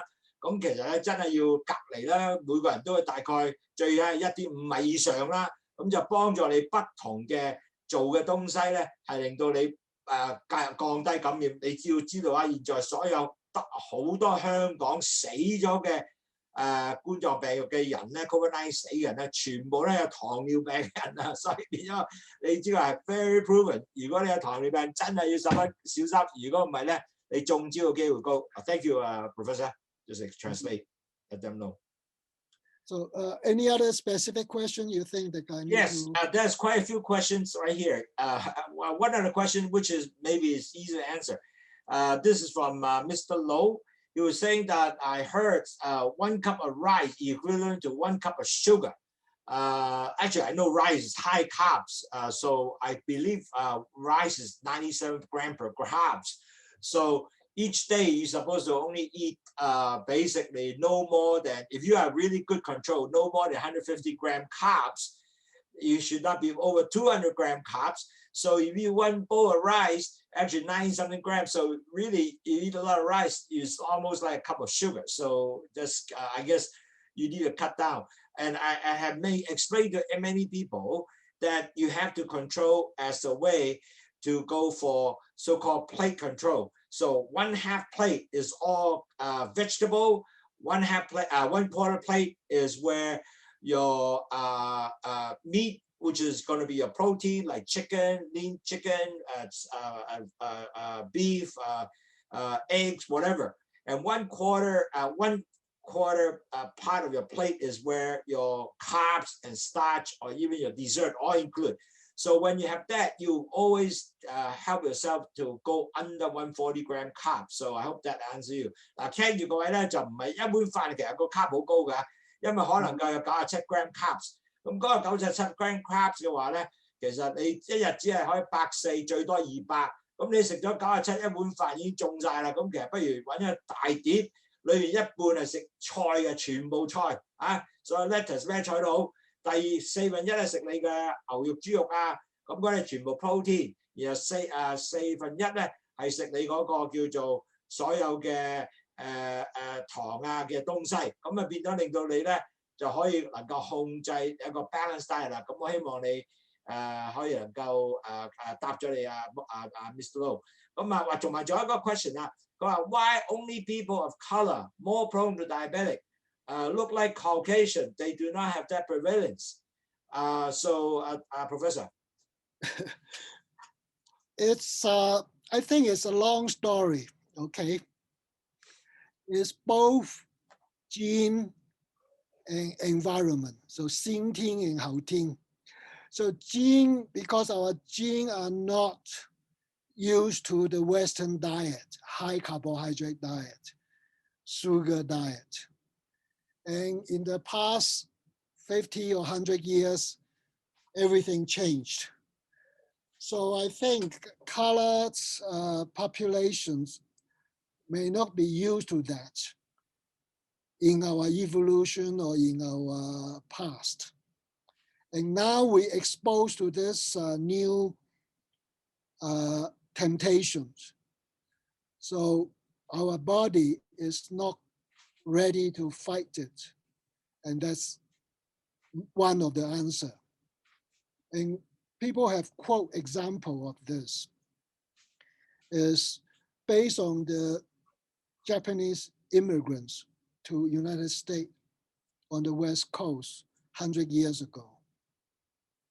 And as you know, not necessarily now, but at least 50 years ago, Japanese population in Japan, the incidence of high blood pressure, the incidence of diabetes are not high. But the Japanese American in California, the incidence of type 2 diabetes, high blood pressure, they are significantly higher than the Japanese population in Japan. So this is give people's idea that is the environment plus their genetic makeup. So this can translate to not just Japanese, that can translate to all the, you can say, color population or non-Caucasian population, whether they migrate to a different environment, but their habit is adapted to the Western type of lifestyle. Fast food, more salt, more sugar, and maybe the lifestyle, less activity, less exercise. So these are my so-called simple answer to this. There are people looking in this into more detail as to why as well. But they are using this hypothesis to postulate this will be the hypothesis. And then they will try to do more detailed study in more scientific way to see if there's something else that's coming. Okay. One more, a few more questions. Sorry. 有個朋友就講咧，如果飲咧茶有冇副作用嘅咧，係咪個人都飲得咧？其實我要答翻呢樣嘢啦。茶咧就冇乜副作用嘅，個人都可以飲嘅。其實就係就算你唔係糖尿病都應該飲，因為依家原來知道咧係幫助你降低血糖咧，就早啲飲都 OK 㗎啦。其實因為佢有一個 detox function 啦，係幫助你係做咗 detox 之後咧，仲可以降低糖同埋膽固醇啦。咁所以你其實健康都飲都 OK 嘅，所以全部嘅副作用繼續飲茶。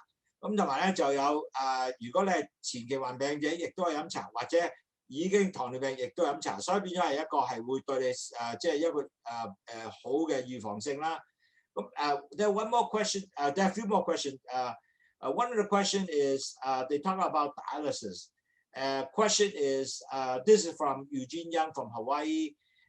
They said the question is how is dialysis correlated to HbA1c? Question mark. How dialysis correlated HbA1c? Oh, you mean A1C? Okay. A1c. How dialysis correlated to HbA1c? Well, basically, it's not dialysis related. It's poorly controlled blood sugar will have high A1C, and we will have high incidence of organ damage. And if you control your blood sugar well, the chances are it will take longer for the kidney to get worse. And there will be less damage. And if you have done an experiment or study for long enough time or more people, you hope that there will be less people end up on dialysis on the better control group. Okay. So this is not directly say dialysis. This is related to organ damage. Okay. So control of blood sugar have demonstrated is an important factor in slowing down the organ damage. OK 嗱 A1C 咧同呢個洗腎咧就唔係話直接嘅，但係仲要知道咧，如果你 A1C 好高咧，長遠之後咧你個腎就會壞，壞咗之後咧你就需要洗腎。咁所以咧你係 A1C 咧係咁就講出嚟嘅，唔係話即係個 A1C 係有對呢個糖啊有冇咩嘅即係 A1C， 你當你個A1C 度係咁繼續高，你個腎就會壞，壞咗之後要洗腎。咁所以咧就應該係咁去 relate， 就唔係話。So it's a correlation. It's a correlation. It's not a direct toxic substance. Yeah, right. It's not a direct toxic cause. 冇錯啦。Okay. So now another question there is actually he said, could you please explain the relationship of honey and fruit, sugar, glucose, and then the HFCS, fructose, and the insulin. So the relation is sugar and insulin, I guess. It said, please explain the relation of honey, fruits, sugar, glucose, HFCS, and fructose, and the insulin. Well, first of all, fructose and glucose are different molecules. So it responds differently to different hormones. So insulin is directly linked with glucose. Fructose is not direct, but as you remember in some of the slides I mentioned, fructose metabolism is different from glucose. It will eventually convert it not only to lipid, to triglyceride, to glycogen or other substance. It may also eventually convert to glucose. Well, glucose can also convert to fructose. So these are called metabolic pathway. So the bad effect of fructose is not just related to glucose. It's direct effect in causing fatty liver, in higher chances of causing high lipids in the body, and also conversion to uric acid. So those are the worst consequence of bad effect of fructose. But glucose also have the same thing, but is indirect. But it also causes some other sugar formation in the body. OK， 嗱講咧，依個好特別嘅問題，即係佢講係如果用個葡萄糖同埋 fructose 果糖係有咩分別咧？咁其實咧就兩個去點去化解嘅身體裏邊都唔同嘅不同嘅pathway 咧，即係個步伐都唔同嘅。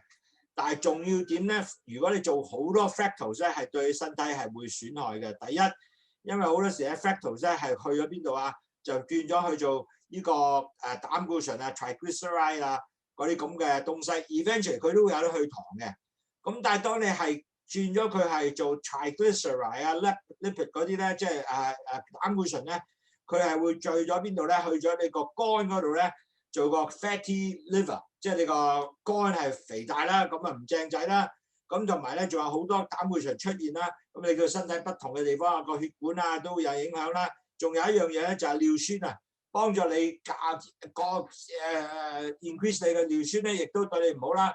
咁第時咧亦都損壞你腎啦。所以呢幾樣嘢咧 ，fructose 咧真係認真唔好。嗱 ，glucose 亦都會轉呢樣嘢，但係冇佢咁勁。所以呢樣嘢咧，你就要認真注意呢樣嘢。OK， there's another question regarding as okay. It said this is insulin receptor. It's a type 2 diabetic. How does oral medication like metformin and Trulicity once a week, what is the difference? Trulicity is Trulicity. So metformin is a drug that been used for type 2 diabetes for more than 60 years or 50 years. And it have multiple action. The most important one is decrease the absorptions from the GI tract first. And that's why when you take metformin, you have a lot of GI side effect. Number two, it will also affect the conversion of the sugar in the liver. So it's through the metabolism and through absorption, so that there will be less formation of blood sugar. So its effect on insulin is indirect. So when you have less blood sugar in the blood, so you will be more sensitive to the amount of insulin you produce, and you won't exhaust the pancreas to do the liver. Okay. So metformin have multiple effects, but it's not directly related to insulin. It's directly causing less glucose absorption and glucose metabolism. Because glucose is not just formed from absorption from the GI tract. Glucose can also be formed from other metabolites. And in the chemical term, we call it is gluconeogenesis. And the biggest organ that do the gluconeogenesis is in the liver. It will form glucose from all the metabolites you mentioned on the Krebs cycle: pyruvate, glutarate, ketone, fatty acid, and then they will convert to become glucose. And metformin is capable of modulate those processes. And metformin have so many other effects, and some of them are still questionable, some of additional beneficial effect, and people claim that it is a good drug. It is, but it's been a drug that used for more than 50 years, and it's the only drug that was available for a number of years for diabetes for people who are not taking insulin. Okay, so how about Trulicity? Is the same thing? Trulicity, Trulicity.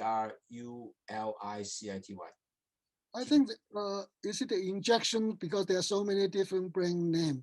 So the key drug for type 2 diabetes, in addition to metformin, is the other one, escarbose. Is the prevention of breakdown of disaccharide, the two sugars or carbohydrate into sugar, so that they will minimize the absorption of glucose from the GI tract. So these are the two drugs people have used for type 2 diabetes over the years. Okay. And it's been around. So before the advent of new drug, when this two drug is not working well for type 2 diabetes, some of the patients were advised to give a little bit of insulin. And in fact, there are a lot of type 2 diabetic patients that are not well controlled, have to give insulin. But in the last couple of years, there's a number of new drugs that are already proven to be effective. And one of the drugs, as I mentioned to you before, is the oral drug, or the SGLT2 inhibitor. So there are different transporter. This is transporter 2 inhibitor that act through the kidney. That's one of them, this oral medicine. There's another new drug that's been around for several years as well, and that's require injection. It's not insulin at all, and it's a glucagon-like peptide agonist. So it's an injection, and there are different types of injections. Some have to be injected once a day. There are some new similar drug but new preparation, they will only inject once a week. And I think it's available in Asia, is liraglutide. Liraglutide is the trade name. And it has a multiple, you can say, action. So it's a glucagon-like peptide 1 agonist, receptor agonist. And it basically enhances insulin sensitivity, and all the organ has been directly or indirectly involved. It facilitates the liver to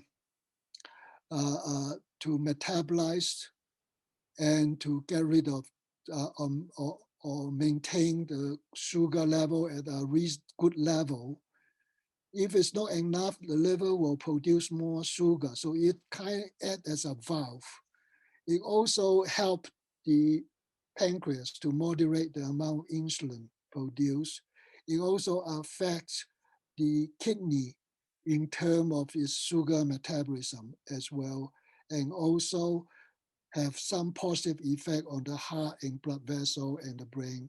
So it's a good new drug, but is given as a subcutaneous injection, and it's quite expensive and not many people like it. And I don't think it's that popular in Asia yet, but in the States, it has been used for a number of years. Okay. All right. I'm going to explain the metformin first. So a lot of people use metformin. Okay. 我用中文講講啊，唔好意思啊。OK。各位堂友啦，因為metformin已經出咗50年㗎啦，呢個藥啊，咁其實咧就係幫你咧係將個喺 GI 嗰度咧，即係個大腸啊，佢就prevent 啲 absorption 嘅糖啦。咁但係你聽，因為佢用個大腸嘅工作咧，好多時咧，好多人食咗個metformin咧，就對大腸嘅反應咧好多有問題嘅。咁呢個就係佢個即係所謂嘅 side effect 啦。咁同埋咧就亦都係佢幫助啲個 liver 啊，唔會去做多啲糖出嚟啊。咁所以變咗嚟講咧，佢就係有呢個方面嘅做法嘅。咁當你少咗糖啦，咁你 insulin 加得少咗啦，咁啊更加好啦。咁所以變咗嚟講咧，就喺呢樣嘢咧，係 metformin 咧係即係幾有用嘅，尤其係對個肝臟啊嗰啲咁嘅喺呢方面嘅發展。咁當然另外一 drug 咧就ascorbyl 咧就係break down 嗰啲carbs， 即係俾佢唔會俾咁多 carbs 擺啲變咗去糖。即係如果你食咗 carbs， 佢唔 break down 掉糖啦，咁你變咗入唔到血糖嗰度啦。咁呢個係另外一個新藥嘅。咁另一個藥就好多時咧，當你係冇乜點嘅糖控制咧，咁當然啦，佢就俾啲即係胰島素你打啦。咁但係最好啦，依家你嘅新藥咧就係 SGLT2I， 就係個 inhibitor， 就係頭先所講咧，佢係用個腎嗰度咧，個腎嗰度咧就將啲糖咧喺個腎同埋個鹽咧放佢走，咁你又冇咁多糖同埋鹽喺個身體裏邊，降低你嘅血糖，同埋降低你個即係個 blood pressure 啦。咁第三樣咧，依家有新嘅，仲有一個叫 glucose peptide 咧，就係一個新嘅胰島素出嚟。咁你打可能1日或者1個禮拜打一次嘅，咁係幫助你咧，係亦都將嗰個insulin 咧，即係個胰島素咧個sensitivity提高，同埋亦都將嗰個 liver， 即係嗰個肝臟嘅裏邊嗰啲糖咧嘅製造咧係有多啲控制咧，係幫助心啦。咁呢啲係新藥咧。係令到即係你控制血糖更加多機會係更加好嘅享受嘅。By the way, I have one more friend is from Ed Cruz from Philippines. He basically said he's from Philippines. He suffered diabetic mellitus some time ago, almost 10 years. So last year he got a mild stroke.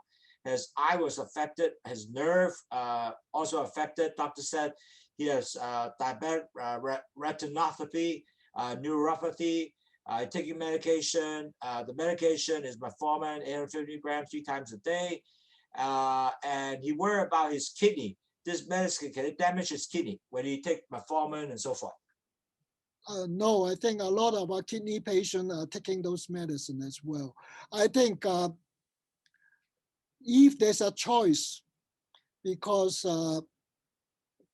there are some report about potential side effects, and so if they have a choice, you can try some other newer drug. Okay, so basically maybe non-metformin SGLT2 inhibitor? It might not work that well, depending on how good his. If he's not yet on dialysis, yeah, it's possible. Then they have to make sure they adjust the dose well enough. Okay, another question. This is from Ed Cruz, who's saying that if I take insulin, can it affect my kidney? Insulin is the treatment of choice when you have so many complications, depending on how much is required. When you only take 5 units or 10 units, then it's probably not necessary. The key thing is watch out what you eat, make sure you have enough activity, and then try some of the oral medicine. But if you need like 20 units per day, then most likely then the patient will need insulin. Okay, excellent. I think we have pretty much answered all the questions. And I believe there's probably a little more question here and there.